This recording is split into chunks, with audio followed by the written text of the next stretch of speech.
ಜಯತಿ ಹರಿರಚಿಂತ್ಯಃ ಸರ್ವದೇವೈಕವಂದ್ಯಃ ಪರಮಗುರುರಭೀಷ್ಟವಾಪ್ತಿದಃ ಸಜ್ಜನಾನಾಂ ನಿಖಿಲ ಗುಣಗಣಾರ್ಣೋ ನಿತ್ಯ ನಿರ್ಮುಕ್ತದೋಷಃ ಸರಸಿಜನಯನೋऽಸೌ ಶ್ರೀಪತಿರ್ಮಾನದೋ ನಃ ಅಶೇಷ ವಾಗ್ಜಾಡ್ಯಮಲಾಪಹಂತ್ರಿ ನವಂ ನವಂ ಸ್ಪಷ್ಟ ಸುವಕ್ಪ್ರದಾಗಿನಿ ಮಮೇಘ ಜಿಕ್ವಾಗ್ರ ಸುರಂಗ ನರ್ತಕೀ ಭವ ಪ್ರಸನ್ನ ವದನೆ ಚ ಮೇ ಶ್ರೀಃ ವ್ಯಾಪ್ತಿರ್ಯಸ್ಯ ನಿಜೇ ನಿಜೇನ ಮಹಸಾ ಪಕ್ಷೇ ಸಪಕ್ಷೇ ಸ್ಥಿತಿಃ ವ್ಯಾವೃತ್ತಿಶ್ಚ ವಿಪಕ್ಷತೋ ಚ ವಿಷಯೇ ಸತ್ತಿರ್ನ ವೈ ಬಾಧಿತೆ ನೈವಾಸ್ತಿ ಪ್ರತಿಪಕ್ಷಯುಕ್ತಿರತುಲಂ ಶುದ್ಧಂ ಪ್ರಮಾಣಂ ಸಮೇ ಭೂಯಾತ್ ತತ್ವವಿನಿರ್ಣಯಾಯ ಭಗವಾನ್ ಆನಂದತೀರ್ಥೋ ಮುನಿಃ ವಾಣಿತೆ ಕರವಾಣ್ಯಂಬ ಚರಣೋ ಹೃದಯ ಸರ್ವದಾ ಮಧ್ವಾಕ್ಯ ಸರಣಿರ್ಭೂಯಾತ್ ಶ್ರೀಮದಾಚಾರ್ಯ ಭಾವಗ ನಮೋಸ್ತು ತಾತ್ವಿಕಾ ದೇವಾಃ ವಿಷ್ಣುಭಕ್ತಿಪರಾಯಣಾಃ ಧರ್ಮಮಾರ್ಗೇ ಪ್ರೇರಯಂತು ಭವಂತಃ ಸರ್ವ ಏವ ಹಿ ಯಸ್ಯ ವಾಕ್ ಕಾಮಧೇನುರ್ನಃ ಕಾಮಿತಾರ್ಥಾನ್ ಪ್ರಯಚ್ಛತಿ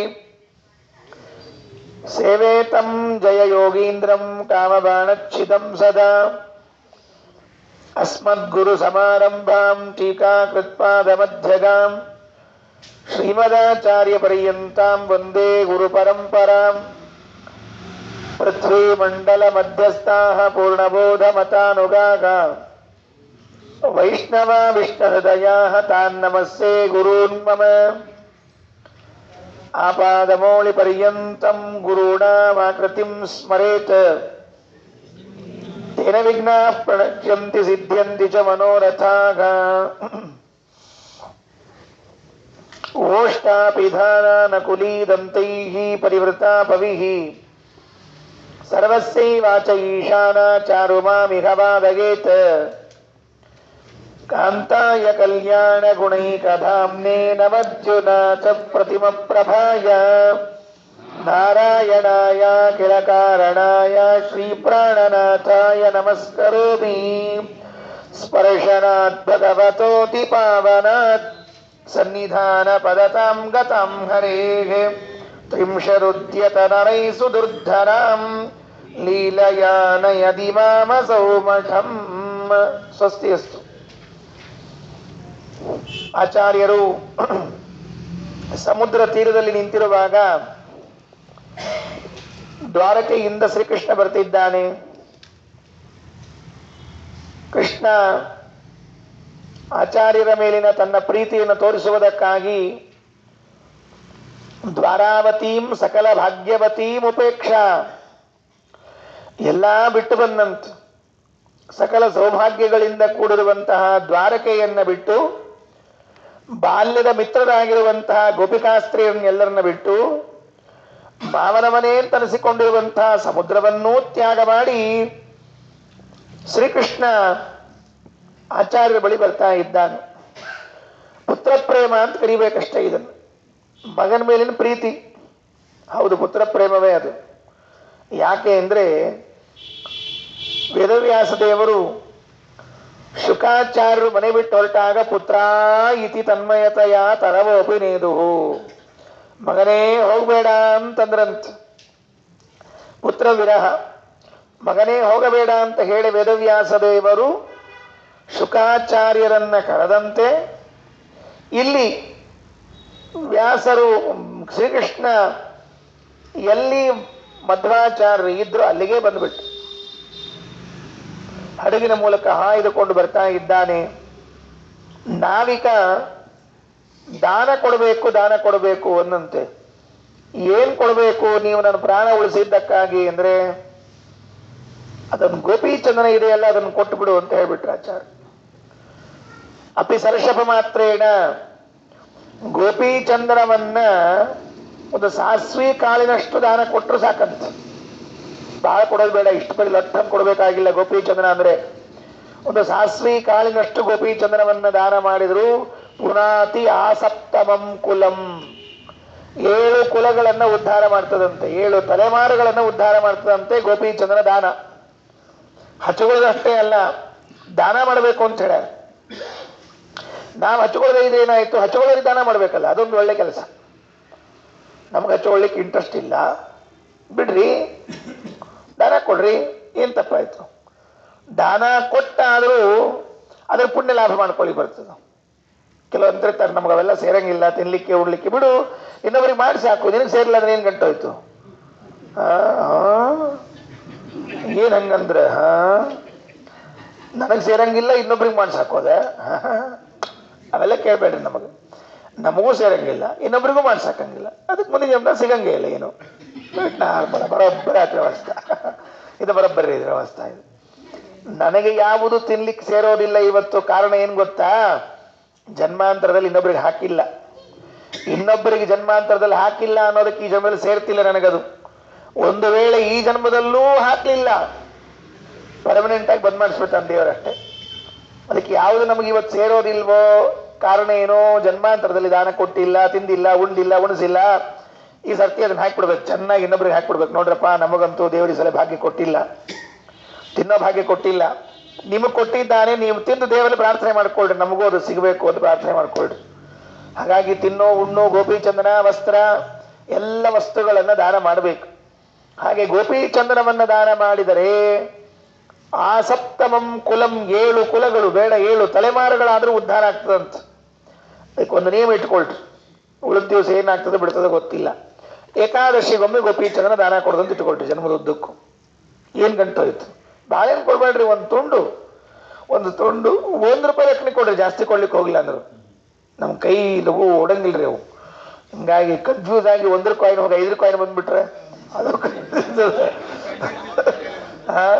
₹20 ಬಂದ್ಬಿಟ್ಟ. ಈಗ ಕಾಯಿನ್ಸು ಬರ್ತಿ 20 ಹೋಗ್ಬಿಟ್ರೆ ಏನ್ ಮಾಡ್ಬೇಕು? ಪರವಾಗಿಲ್ಲ, ಎಷ್ಟೋ ಅಷ್ಟು ಗೋಪೀಚಂದ್ರನ ದಾನ ಮಾಡೋದನ್ನ ಇಟ್ಕೊಳ್ರಿ. ಪ್ರತಿ ಏಕಾದಶಿ ಗೋಪೀಚಂದ್ರನ ದಾನ ಮಾಡ್ತೀನಿ ಅಂತ ಸಂಕಲ್ಪ ಮಾಡ್ರಿ, ಒಳ್ಳೇದಾಗತ್ತೆ. ಏನ್ ಮಾಡ್ಲಿಲ್ಲ ಅಂದ್ರೆ ಏನು ಹೋಯ್ತು? ಅಷ್ಟೇ. ನಾವು ಹಚ್ಕೊಳ್ಳಿಲ್ಲ, ಹಚ್ಕೊಳ್ಳೋರಿಗೆ ದಾನ ಮಾಡ್ರಿ, ದೇವರು ವಿಶೇಷವಾಗಿ ಅನುಗ್ರಹವನ್ನ ಮಾಡ್ತಾನೆ.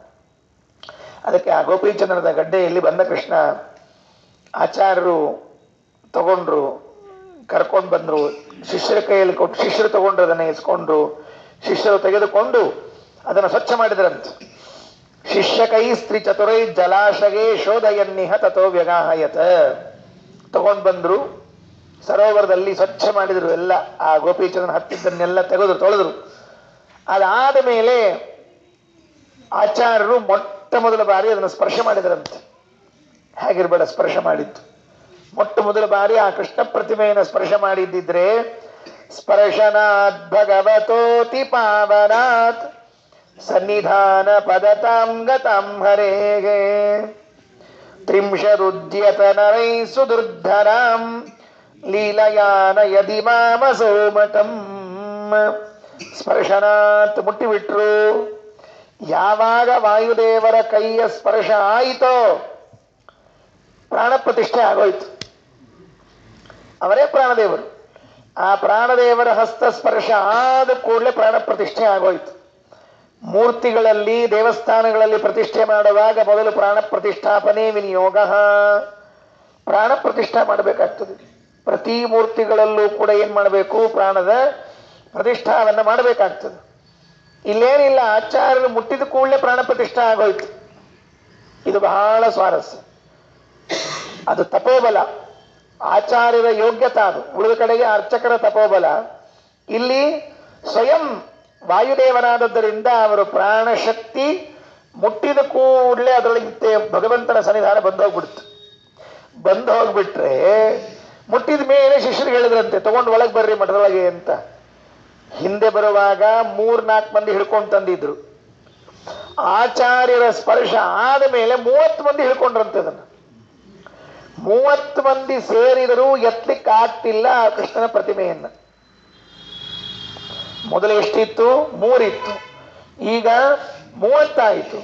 3 ಇದ್ದದ್ದು 30 ಆಗಬೇಕಾಗಿದ್ರೆ ಆ ಸನ್ನಿಧಾನ ಎಷ್ಟು ಬಂತು ನೋಡ್ಕೊಳ್ರಿ. ಅದಕ್ಕೆ ಮನೆಯಲ್ಲಿ ಹಿರಿಯರು ಪೂಜಾ ಮಾಡಿದ ಪ್ರತಿಮಾಗಳಿದ್ರೆ ಸನ್ನಿಧಾನ ವಿಶೇಷ ಇರ್ತದೆ. ಅದು ಅವರ ಅನುಸಂಧಾನ, ಅವ್ರ ಜಪ, ಅವರ ಪೂಜೆ, ಅವರ ಮಾಡಿರುವಂತಹ ಧ್ಯಾನ, ಅವ್ರ ಪ್ರತಿಮಾ ಇರ್ಬೇಕು ಮನೆಯಲ್ಲಿ. ಹಿರಿಯರು ಪೂಜೆ ಮಾಡಿದ್ರು, ಅದಕ್ಕೆ ದೊಡ್ಡ ದೇವರು ಅಂತ ಇರ್ತಿತ್ತು, ಅದಕ್ಕೊಂದು ಜಗಳ ಅಂತ ಇರ್ತಿತ್ತು. ಹೌದು, ಮತ್ತೆ ಅವು ಪ್ರತಿಮಾ ನಮಗ್ ಬೇಕು ಅಂತ ಜಗಳ. ಮತ್ತೆ ದೊಡ್ಡದೇವ್ರ ಪೂಜಾ ಮತ್ತೆ ನಮ್ಮ ಪ್ರಾಚೀನ ಪೂಜಾ ಮಾಡಿದ್ದು ಅಂತ ತಿಳ್ಕೊಂಡು ಅದಕ್ಕೆ ಕೊನೆಗೆ ಈಗ ಹೆಂಗ ಅಪ್ಪ ಅಮ್ಮನ 6 ತಿಂಗಳು ಇವ್ರು ಇಟ್ಕೊಂಡು 6 ತಿಂಗಳು ಅವ್ರು ಇಟ್ಕೋತಿರ್ತಾರಲ್ಲ, ಹಂಗ ದೇವ್ರನ್ನ 6 ತಿಂಗಳು ಇವರು 6 ತಿಂಗಳು ಅವರು ಹಿಂಗೆ ಇಟ್ಕೊಳ್ಳೋ ಪ್ರಸಂಗ ಇತ್ತು. ಹಿಂಗೆಲ್ಲ ಆಗ್ಯಾವ ರಗಡ್ ಇತಿಹಾಸ. ಕೊನೆಗೆ ಕೋರ್ಟಿಗೆ ಹೋಗ್ಯದ. ಅವನ್ ಕೋರ್ಟ್ನಾಗ ಏನ್ ದೊಡ್ಡದೇವ್ರ ಅಂದ್ರೆ ಏನು ಅಂತ ಕೇಳ್ದವ. ಅವ್ರಿಗೆ ಏನು ಗೊತ್ತವಾಗ, ಅವ್ ಈ ದೊಡ್ಡದೇವ್ರು ಚಳದೇವ್ರು ಏನು ಹೋಗಿ ತಿಳ್ಕೊಂಡವ. ಹಿಂಗೆಲ್ಲ ಆಗ್ಯಾವ. ಅದಕ್ಕೆ ಪ್ರಾಚೀನರು ಮಾಡಿರುವಂತಹ ಪ್ರತಿಮಾ ಇದೆಯಲ್ಲ ಪೂಜೆ, ವಿಶೇಷ ಸನ್ನಿಧಾನ ಇರ್ತದೆ. ನಾನಂತಹ ಪ್ರತಿಮೆಗಳನ್ನು ಕೆಲವು ನೋಡಿದ್ದೇನೆ. ಹಿರಿಯರು ಪೂಜಾ ಮಾಡಿ ಇಟ್ಟು ಬಿಟ್ಟಿದ್ರು, ಮುಂದಿನವ್ರು ಮಾಡೋದು ಅಷ್ಟೊಳಗೆ ಇರ್ತದೆ ಬಿಡ್ರಿ. ಜಗಳಕ್ಕೆ ಮಾತ್ರ ರೆಡಿ ಇರ್ತಾರೆ. ಹೋಗ್ಲಿಪ್ಪ ಏನ್ ತಂದು ಇಟ್ಕೊಂಡ್ರ ತಮ್ಮ ಮನ್ಯಾಗ ಪೂಜೆ ಮಾಡ್ತಾರ, ಮ್ಯಾಲ ಕೂಡ್ಸಿರ್ತಾರ ಅವನ್ನ. ಎಲ್ಲಿ ಜೊಂಡಿಗ ಸಾಲಿನಾಗ ಅವ್ನ ಮ್ಯಾಲ ಕೂಡ್ಸಿರ್ತಾರಲ್ಲ, ಅಲ್ಲಿ ಸಾಲಿನಾಗ ಏನ್ ಪೂಜೆ ಇಲ್ಲ, ಏನು ಪುರಸ್ಕಾರ ಇಲ್ಲ. ಹಂಗಾಗ್ಬಾರ್ದು. ತಂದ ಮೇಲೆ ನಿತ್ಯ ಪೂಜೆ ಮಾಡ್ಬೇಕು ಚಂದಾಗಿ. ಮಾಡೋದಿದ್ರೆ ತರ್ರಿ, ಇಲ್ಲ ಮಾಡೋರ್ ಕೈ ಕೊಟ್ಬಿಡ್ರಿ, ನೀವು ಪೂಜೆ ಮಾಡ್ತೀರಪ್ಪ, ನಾವು ಬೇಕಾದಾಗ ಇಸ್ಕೊಂಡು ಹೋಗ್ತೀವಿ, ಬಡದಾಗ ಇಡ್ತೀವಿ ಅಂತ ಹೇಳಿ ಹಂಗಾರೆ ಮಾಡ್ಬೇಕು. ಅದು ಇಲ್ಲ ಇದು ಇಲ್ಲ, ನಮ್ಮ ಅಪ್ಪನ ಆಸ್ತಿ ಅನ್ಕೊಂಡು ಹೇಳಿ ಜಗಳಕ್ಕೆ ಹತ್ತಿ ಕೊನೆಗೆ ಕೋರ್ಟಿಗೆ ಹೋಗಿ ಅವ ಜಡ್ಜ್ ಏನ್ ಹೇಳಿದೋ ಏನೋ ಗೊತ್ತಾಗಿಲ್ಲ. ಒಂದು ಕಥೆ ಆಗಿತ್ತಂತ ಜಡ್ಜ್ ಹೇಳ್ತಿದ್ರು ನಮ್ಮಲ್ಲಿ. ಏನು ತೀರ್ಥ ಯಾರಿಗೆ ಬದಲು ಕೊಡ್ಬೇಕು ಅಂತ ಒಂದು ಜಗಳ ಆಗಿತ್ತು. ಇದೊಂದು ಇತಿಹಾಸ ನಡೆದದ್ದು. ಮಠದಾಗ ದೊಡ್ಡ ಜಗಳ.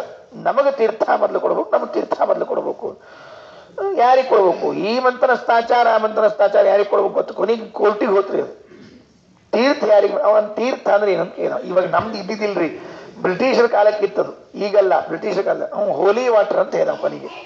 ಹೇಳ್ದ ಹೋಲಿ ವಾಟರ್ ಅಂದ. ಅವ ಅಂದ ಯಾರು ತಗೊಂಡು ಹೋಗ್ರಿ ಅಂತ ಹೇಳ್ಬಿಟ್ಟ. ಅಷ್ಟ ಮುಗಿದ ಕೆಲಸ. ಈ ತೀರ್ಥದ ಸಲುವಾಗಿ ಜಗಳ ಇವೆಲ್ಲ ಆಗಿರ್ತಾವ. ಯಾಕೆ ಅಂದ್ರೆ ಅದೆಲ್ಲ ಒಂದು ವೈಶಿಷ್ಟ್ಯ ಇರ್ತದಲ್ಲಿ. ಹಾಗೆ ಇಲ್ಲೇನಾಯಿತು ಅಂತಂದ್ರೆ ಹಿರಿಯರು ಮಾಡಿರುವಂತ ಪೂಜೆಯಲ್ಲಿನ ಪ್ರತಿಮೆಗಳಲ್ಲಿ ವಿಶೇಷ ಸನ್ನಿಧಾನ. ಯಾಕೆ ದೃಷ್ಟಾಂತ ಹೇಳಿದೆ ಅಂದ್ರೆ ಆಚಾರ್ಯರು ಮುಟ್ಟಿದ ಕೂಡಲೇ ಅದರಲ್ಲಿ ಸನ್ನಿಧಾನ ಬಂದೋಯ್ತು. ತ್ರಿಂಶದುದ್ಯತ ನರೈಸು ದುರ್ಧರಾಮ್. ಏನ್ ಮಾಡ್ಬೇಕು? ಯಾರಿಗೂ ಎತ್ತಲಿಕ್ಕೆ ಆಗ್ಬಲ್ತು. ಯಾರಿಗೆ ಎತ್ತಲಿಕ್ಕೆ ಆಗ್ಬಲ್ತು. ಇದು ಹೆಂಗಿತ್ತು ಅಂತ ಕೇಳಿದ್ರೆ, ಯಶೋದೆ ಕೃಷ್ಣನ್ ತೊಡಿ ಮೇಲೆ ಮಲ್ಕೊಂಡಾಗ ಇದ್ದಕ್ಕಿದ್ದಂಗೆ ಕೃಷ್ಣ ಭಾರ ಆಗ್ಬಿಟ್ನಂತ. ಆ ತೃಣಾವರ್ತ ಬರೋ ಪ್ರಸಂಗದೊಳಗ ತೃಣಾವರ್ತ ಬಂದಿದ್ನಲ್ಲ, ಅವ ಬಂದಾಗ ಇದ್ದಕ್ಕಿದ್ದಂಗೆ ಭಾರ ಆಗ್ಬಿಡ್ತು. ಭಾರ ಆದ ಕೂಡಲೇ ತೊಡಿ ಅಂತ ತೊಳಿಸ್ಬಿಟ್ಲಂತ. ಇಲ್ಲಪ್ಪ ನಿನ್ ತೊಳಿ ಹತ್ಕೊಳಿಕ್ ಆಗೋದಿಲ್ಲ ಇನ್ನ ಅಂತ. ಹಾಗೆ ಈ ಪ್ರತಿಮೆಯನ್ನು ಎತ್ತಲಿಕ್ಕೆ ಆಗ್ಲಿಲ್ಲ. ಶಿಷ್ಯರೆಲ್ಲ ಸೋತು ಗುರುಗಳ ಕಡೆ ಮುಖ ನೋಡಿದ್ರು. ಗುರುಗಳ ಮುಖ ನೋಡ್ತಾರೆ, ಆಗ್ತಿಲ್ಲ ಎತ್ತಲಿಕ್ಕೆ. ಹೌದಾ ಅಂದ್ರು. ಆಚಾರ್ಯ 2 ಕೈ ಹಾಕ್ಬಿಟ್ರು. 2 ಕೈ ಹಾಕಿ ಲೀಲಯಾನ ಯದಿಮಾಮಸೋ ಮಠಂ. ಈ ಮಗುನ್ ಕರ್ಕೊಂಡ್ಬರ್ತಾರೆ ನೋಡ್ರಿ, ತೊಟ್ಲಿಂದ ಕೂಸನ್ ಕರ್ಕೊಂಬರಂಗಿಲ್ಲ, ಅಷ್ಟ ಅನಾಯಾಸವಾಗಿ ತಂದ್ಬಿಟ್ರಂತ. ಮುಗದೆ ಹೋಯ್ತು. ಇದನ್ನು ತಿಳಿಸಿ ಪಂಡಿತಾಚಾರ್ಯರಂತಾರೆ, ದ್ವಾರಕೆಯಿಂದ ಬಂದು ಉಡುಪಿಗೆ ಯಾಕೆ ಬಂದದ್ದು ಅಂತ ಅರ್ಥ ಆಯ್ತಾ? ಆಚಾರ್ಯ ಹಸ್ತಸ್ಪರ್ಶವನ್ನ ಅಪೇಕ್ಷೆ ಪಟ್ಟಿದ್ದಂತೆ ಕೃಷ್ಣ. ಅವ್ರು ಮುಟ್ಟಬೇಕು, ಅವ್ರು ಪೂಜಾ ಮಾಡಬೇಕು, ಅವರೇ ಪೂಜಾ ಮಾಡಬೇಕು. ಅವ್ರು ಪೂಜಾ ಮಾಡಬೇಕು ಅಲ್ಲ, ಅವರೇ ಪೂಜಾ ಮಾಡಬೇಕು ಅನ್ನೋ ಅಪೇಕ್ಷೆ ಇವತ್ತಿಗೂ ಕೂಡ. ಯಾರು ಪರ್ಯಾಯ ಪೀಠಾಧೀಶರು ಪೂಜೆ ಮಾಡ್ತಿರ್ತಾರೋ ಅವರಲ್ಲಿ ಮಧ್ವರಾಯರೇ ನಿಂತ್ಕೊಂಡು ಪೂಜೆ ಮಾಡ್ತಾರೆ ವಿನಃ ಅವರಲ್ಲ. ಒಮ್ಮೆ ನಮ್ಮ ಮನೆತನದ ಮೂಲ ಪುರುಷರು ಅವರ ಕಥೆ ಹೇಳ್ತಿರ್ತಾರೆ. ಅವರು ಹೋಗಿದ್ರಂತ, ಉಡುಪಿಗೆ ಹೋಗಿದ್ರಂತ. ಆಗ ಅಲ್ಲಿ ಇರುವಂತಹ ಸ್ವಾಮಿಗಳು ಪೂಜೆ ಮಾಡ್ತಾ ಇದ್ದ ಗಲಗಲಿ ಮುದ್ಗಲಾಚಾರ್ಯರು ಅಂತ ಅವರ ಮೂಲ ಪುರುಷರು. ಅವರು ಹೋಗಿರುವಾಗ ಅಲ್ಲಿ ಪೂಜೆ ಮಾಡುವಂತಹ ಸ್ವಾಮಿಗಳು ಯಾರು ಪೂಜೆ ಮಾಡ್ತಿದ್ದಾರೋ ಏನೋ ಸ್ವಲ್ಪ ಇವರು ನೋಡೋಣ ಅಂತ ಹೀಗೆ ಕುತೂಹಲದಿಂದ ನೋಡಿದ್ರೆ, ಆ ಪೂಜೆ ಮಾಡುವ ಸ್ವಾಮಿಗಳಲ್ಲಿ ಆಚಾರ್ಯ ದರ್ಶನ ಆಗಿತ್ತಂತೆ ಅವರಿಗೆ. ಮಧ್ವಾಚಾರ್ಯ ಪೂಜೆ ಮಾಡೋದನ್ನು ನೋಡಿ ಬಂದಿದ್ರಂತೆ. ನಮ್ಮ ಮಂತ್ರದ ಮೂಲ ಪುರುಷರು ಮುದ್ಗಲಾಚಾರ್ಯರು ಅಂತ ಅವರ ಹೆಸರು. ಹಾಗಾಗಿ ಇವತ್ತಿಗೂ ಕೂಡ ಯಾರು ಕೃಷ್ಣನ ಪೂಜೆಯನ್ನ ಪರ್ಯಾಯ ಪೀಠಾಧೀಶರು ಪೂಜೆ ಮಾಡ್ತಿರ್ತಾರೋ ಒಳಗಡೆಗೆ ಆಚಾರ್ಯ ಕುಳಿತುಕೊಂಡು ಪೂಜೆ ಮಾಡ್ತಾರೆ. ನಿನ್ನೆ ಹೇಳಿದೆ, ಮುದ್ರಾಧಾರಣೆ ಯಾರೇ ಮಾಡಿಸಿದ್ರು ಆಚಾರ್ಯ ಮಾಡಿಸೋದು ಮುದ್ರಾಧಾರಣೆಯನ್ನ ಅಂತ ಹೇಳಿ, ಆಚಾರ್ಯ ಮಾಡೋದು ಅಂತ ತಿಳ್ಕೊಂಡು ಹೇಳಿ. ಆದರೆ ಈಗ ಅಂತಾರೆ ಪೂಜೆ ಮಾಡುವಾಗ ಈಗ ಯಾರಿದ್ರು ಆಚಾರ್ಯ ಪೂಜೆ ಮಾಡ್ತಾರೆ. ಮುದ್ರಾಧಾರಣೆಯು ಅವರದ್ದೇ, ಇದ್ರದ್ದು ಅವರದ್ದೇ ಅಂತ. ಹಾಗಾಗಿ ಸ್ಪರ್ಶನ ಭಗವತೋತಿ ಪಾವನಾತ್ ಸನ್ನಿಧಾನ ಪದತಾಂ ಗತಾಂ ಹರೇಹೇ ತ್ರಿಂಶದುದ್ಯತ ನರೈಸು ದುರ್ಧರಾಂ ಲೀಲಯಾನ ಯದಿಮಾಮಸೋ ಮಠಂ. ಆದ್ರಿಂದ ಮಠಕ್ಕೆ ಎತ್ಕೊಂಡು ಬಂದ್ರು, ಒಳಗಡೆಗೆ ತಗೊಂಡ್ಬಂದ್ರು. ಆಗ ಪ್ರತಿಷ್ಠಾಪನೆ ಮಾಡಿದರಂತೆ. ಮುಂದಿನ ಶ್ಲೋಕ 43ನೇ ಶ್ಲೋಕದಲ್ಲಿ ಪ್ರತಿಷ್ಠಾಪನೆ ಮಾಡಿದ್ದಾರೆ. ಇಷ್ಟು ಬಾರಿ ನಾವು ಉಡುಪಿಗೆ ಹೋಗಿದ್ದೇವೆ, ಯಾವತ್ತು ಪ್ರತಿಷ್ಠಾಪನೆ ಮಾಡಿದ್ದಾರೆ ಅಂತ ಎಂದಾದರೂ ಆಲೋಚನೆ ಮಾಡಿದ್ದೀವಾ? ನಮಗೆ ಡೇಟು ತಾರೀಖು ನಮಗೆ ಎದಕ್ಕೆ ಬೇಕ್ರಿ ಆಚಾರ? ಸುಳ್ಳು ನಮಗೆ ಅಲ್ಲಿ ಚೌಕಿ ಊಟ ಸಿಗ್ತದೋ ಇಲ್ಲ, ನಮಗೆ ಚೌಕಿ ಊಟ ಮಹತ್ವದ್ದು. ಅವನ ನೈವೇದ್ಯ ಯಾವಾಗಾರ ಹಾಕೋಲ್ದ್ಯಾಕ, ಏನ ಮಾಡ್ಕೋಲ್ದ್ಯಾಕ? ಎಷ್ಟು ಪೂಜೆಗಳು ಕೃಷ್ಣನಿಗೆ ಬೆಳಗಿನಿಂದ ಸಂಜೆಯವರೆಗೆ. ಬೆಳಗಿನ ಜಾವ 2:30ಯಿಂದ 3 ಗಂಟೆ ಒಳಗಾಗಿ ನಿರ್ಮಾಲ್ಯಾಭಿಷೇಕ ಆಗೋಗಿರ್ತದೆ ಅವನಿಗೆ. ಇನ್ನು ನಾವಿನ್ನೂ 3 ಗಂಟೆಗೆ ಹಿಂಗೆ ಮೊಬೈಲ್ ಎತ್ತಿಟ್ಟು ಮಲ್ಕೋತಿರ್ತೀವಿ. ಹಿಂಗೆ ಮೊಬೈಲು ಎತ್ತಿಟ್ಟು ಮಲ್ಕೋತಿರ್ತೀವಿ 3 ಗಂಟೆಗೆ. ಅವು 3 ಗಂಟೆಗೆ ಸ್ನಾನ ಮಾಡಿರ್ತಾನೆ ಕೃಷ್ಣವ. 3ಕ್ಕೆ ಸ್ನಾನ ಆಯ್ತು ಅಂದರೆ 6ಕ್ಕೆ ನೈವೇದ್ಯ, 9ಕ್ಕೆ ನೈವೇದ್ಯ, 12ಕ್ಕೆ ನೈವೇದ್ಯ, 3ಕ್ಕೆ ನೈವೇದ್ಯ, 6ಕ್ಕೆ ನೈವೇದ್ಯ, 9ಕ್ಕೆ ನೈವೇದ್ಯವೇ. ಪ್ರತಿ 3 ತಾಸಿಗೊಮ್ಮೆ ನೈವೇದ್ಯ ದೇವರಿಗೆ. ಅವನಿಗೆ ಎಷ್ಟಾದರೂ ಮಾಡ್ರಿ ನೈವೇದ್ಯ. ಒಂದೊಂದು ಸರ್ತಿ ಒಂದೊಂದು ನೈವೇದ್ಯ ಮಾಡ್ತಿರ್ತಾರೆ ದೇವರಿಗೆ. ಅಷ್ಟು ಪೂಜೆ, ಅಷ್ಟು ನೈವೇದ್ಯ, ಅಷ್ಟು ಆರತಿಗಳು, ಅಷ್ಟು ವೈಭವ ನಮ್ಮ ದೇವರಿಗೆ. ನಿತ್ಯ ಪಂಚಾಮೃತ ಕೃಷ್ಣನಿಗೆ. ಯಾರು ಆಚಾರ್ಯರು ಪ್ರಾರಂಭ ಮಾಡಿದ್ದು ಒಂದು ಸ್ವಾರಸ್ಯ ಹೇಳ್ತಾರೆ ಈ ಸಂದರ್ಭದಲ್ಲಿ. ಅವತ್ತೇನು ಪ್ರತಿಷ್ಠಾಪನಾ ದಿವಸ ಇತ್ತಲ್ಲ, ಪ್ರತಿಷ್ಠಾಪನಾ ದಿವಸ ಆಚಾರ್ಯರು ಒಂದು ದೀಪ ಹಚ್ಚಿದರು. ಆಚಾರ್ಯರು ಅವತ್ತು ಹಚ್ಚಿದ ದೀಪ ಇವತ್ತಿನವರೆಗೂ ಬೆಳಗ್ತಾ ಇದ್ದೇನೆ ಬಿಟ್ಟುಕೊಳ್ರಿ. 800 ವರ್ಷದಿಂದಲೂ ಆನಂದ ತೀರ್ಥರು ಹಚ್ಚಿರುವಂತಹ ದೀಪವನ್ನು ಕಾಯ್ದುಕೊಂಡು ಬಂದಿದ್ದಾರೆ ಉಡುಪಿ ಅಷ್ಟಮಠಾಧೀಶರು. ನಾವೆಲ್ಲ ಅವರಿಗೆ ಥ್ಯಾಂಕ್ಸ್ಫುಲ್. ಇಲ್ಲೇ ಇದ್ರೆ ಏನು ಯಾರು ಮಾಡೋರು ಈ ಕೆಲಸವನ್ನು? ಕೃಷ್ಣನ ಉಳಿಸ್ಕೊಳ್ಳೋದಲ್ಲ. ಅವತ್ತೇನು ಆಚಾರ್ಯರು ಅಗ್ನಿನ ಅಗ್ನಿ ಸಮಿಧ್ಯತೆ ಕವಿರ್ಗೃಹಪತಿರ್ಯುವ ಹವ್ಯವಾಜುಕ್ವಾಸ್ಯಾಗ ಅಂತ ಮಂತ್ರವನ್ನ ಹೇಳಿ ದೇವರ ಮುಂದೆ ನಂದಾದೀಪವನ್ನು ಹಚ್ಚಿ ಇಟ್ಟರು. ಅವತ್ತಿನಿಂದ ಇವತ್ತಿನವರೆಗೂ ಅದೇ ದೀಪವನ್ನೇ ತರ್ತಾ ಇದ್ದಾರೆ. ಹೇಗಿರ್ಬೇಡ, ನಮಗೆ ಅನುಸಂಧಾನ ಗೊತ್ತೇ ಇಲ್ಲ ನಮಗಿವೆಲ್ಲ. ಆ ಉಡುಪಿಗೆ ಹೋದಾಗ ಆ ದೀಪ ನೋಡಿದಾಗ ಅನ್ಕೋಬೇಕಿದ್ದು ನಮ್ಮ ಆಚಾರ್ಯರು ಹಚ್ಚಿದ ದೀಪ. ಮರುತ್ಸಕೋ ಹುತಾಶನಃ ಸುಂದರಕಾಂಡದಲ್ಲಿ ಹೇಳುವಾಗ ಒಂದು ಮಾತಂತಾರೆ. ಯಾಕೆ ದೀಪ ನಿರಂತರವಾಗಿ ಇರ್ತದೆ ಅಂದರೆ ಮರುತ್ಸಕಃ ವಾಯುದೇವರ ಗೆಳೆಯರಾಗಿದ್ದಾರಂತೆ ದೀಪನಿಗೆ. ಬೆಂಕಿಗೆ ಅಗ್ನಿಗೆ ಗೆಳೆಯ ಯಾರು ಅಂತ ಕೇಳಿದ್ರೆ ವಾಯುದೇವರಂತೆ ಅನ್ನೋದಕ್ಕಾಗಿ ಇವತ್ತಿಗೂ ಕೂಡ ಅದು ಅಷ್ಟು ಚಂದ ಇದೆ, ನೋಡ್ಲಿಕ್ಕೆ ಆನಂದ ಆಗತ್ತೆ. ಇದು ಯಾಕೆ ಹೇಳಿದೆ ಅಂದರೆ, ಬಂಗಾಳದಿಂದ ಒಮ್ಮೆ ಚೈತನ್ಯ ಮಹಾಪ್ರಭುಗಳು ಬಂದಿದ್ರಂತೆ ಉಡುಪಿಗೆ. ಬಂದಾಗ ಇಲ್ಲಿಂದ ಹೋಗುವಾಗ ಏನು ತಗೊಂಡು ಹೋಗ್ತೀರಿ ಅಂತ ಕೇಳಿದ್ರಂತೆ. ಏನು ಬೇಡ, ಆ ಮಧ್ವಾಚಾರ್ಯ ಹಚ್ಚಿಟ್ಟ ದೀಪ ಇದೆಯಲ್ಲ ಅದನ್ನು ತಗೊಂಡು ಹೋಗ್ತೀರಿ ಅಂತ ಹೇಳಿರಂತೆ.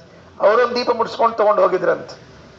ಬಂಗಾಳದ ಚೈತನ್ಯ ಮಹಾಪ್ರಭುಗಳು ಇಲ್ಲಿ ಬಂದಾಗ, ಇವತ್ತೇನು ಇಸ್ಕಾನ್ ಅಂತ ಹೇಳ್ತಿರ್ತಿರಲ್ಲ ಅದರ ಮೂಲ ಪುರುಷರು, ಅವ್ರು ಬಂದಾಗ ಇಲ್ಲಿಂದ ಆಚಾರ ಹಚ್ಚಿದ ದೀಪವನ್ನು ತಗೊಂಡು ಹೋಗಿದ್ರಂತೆ.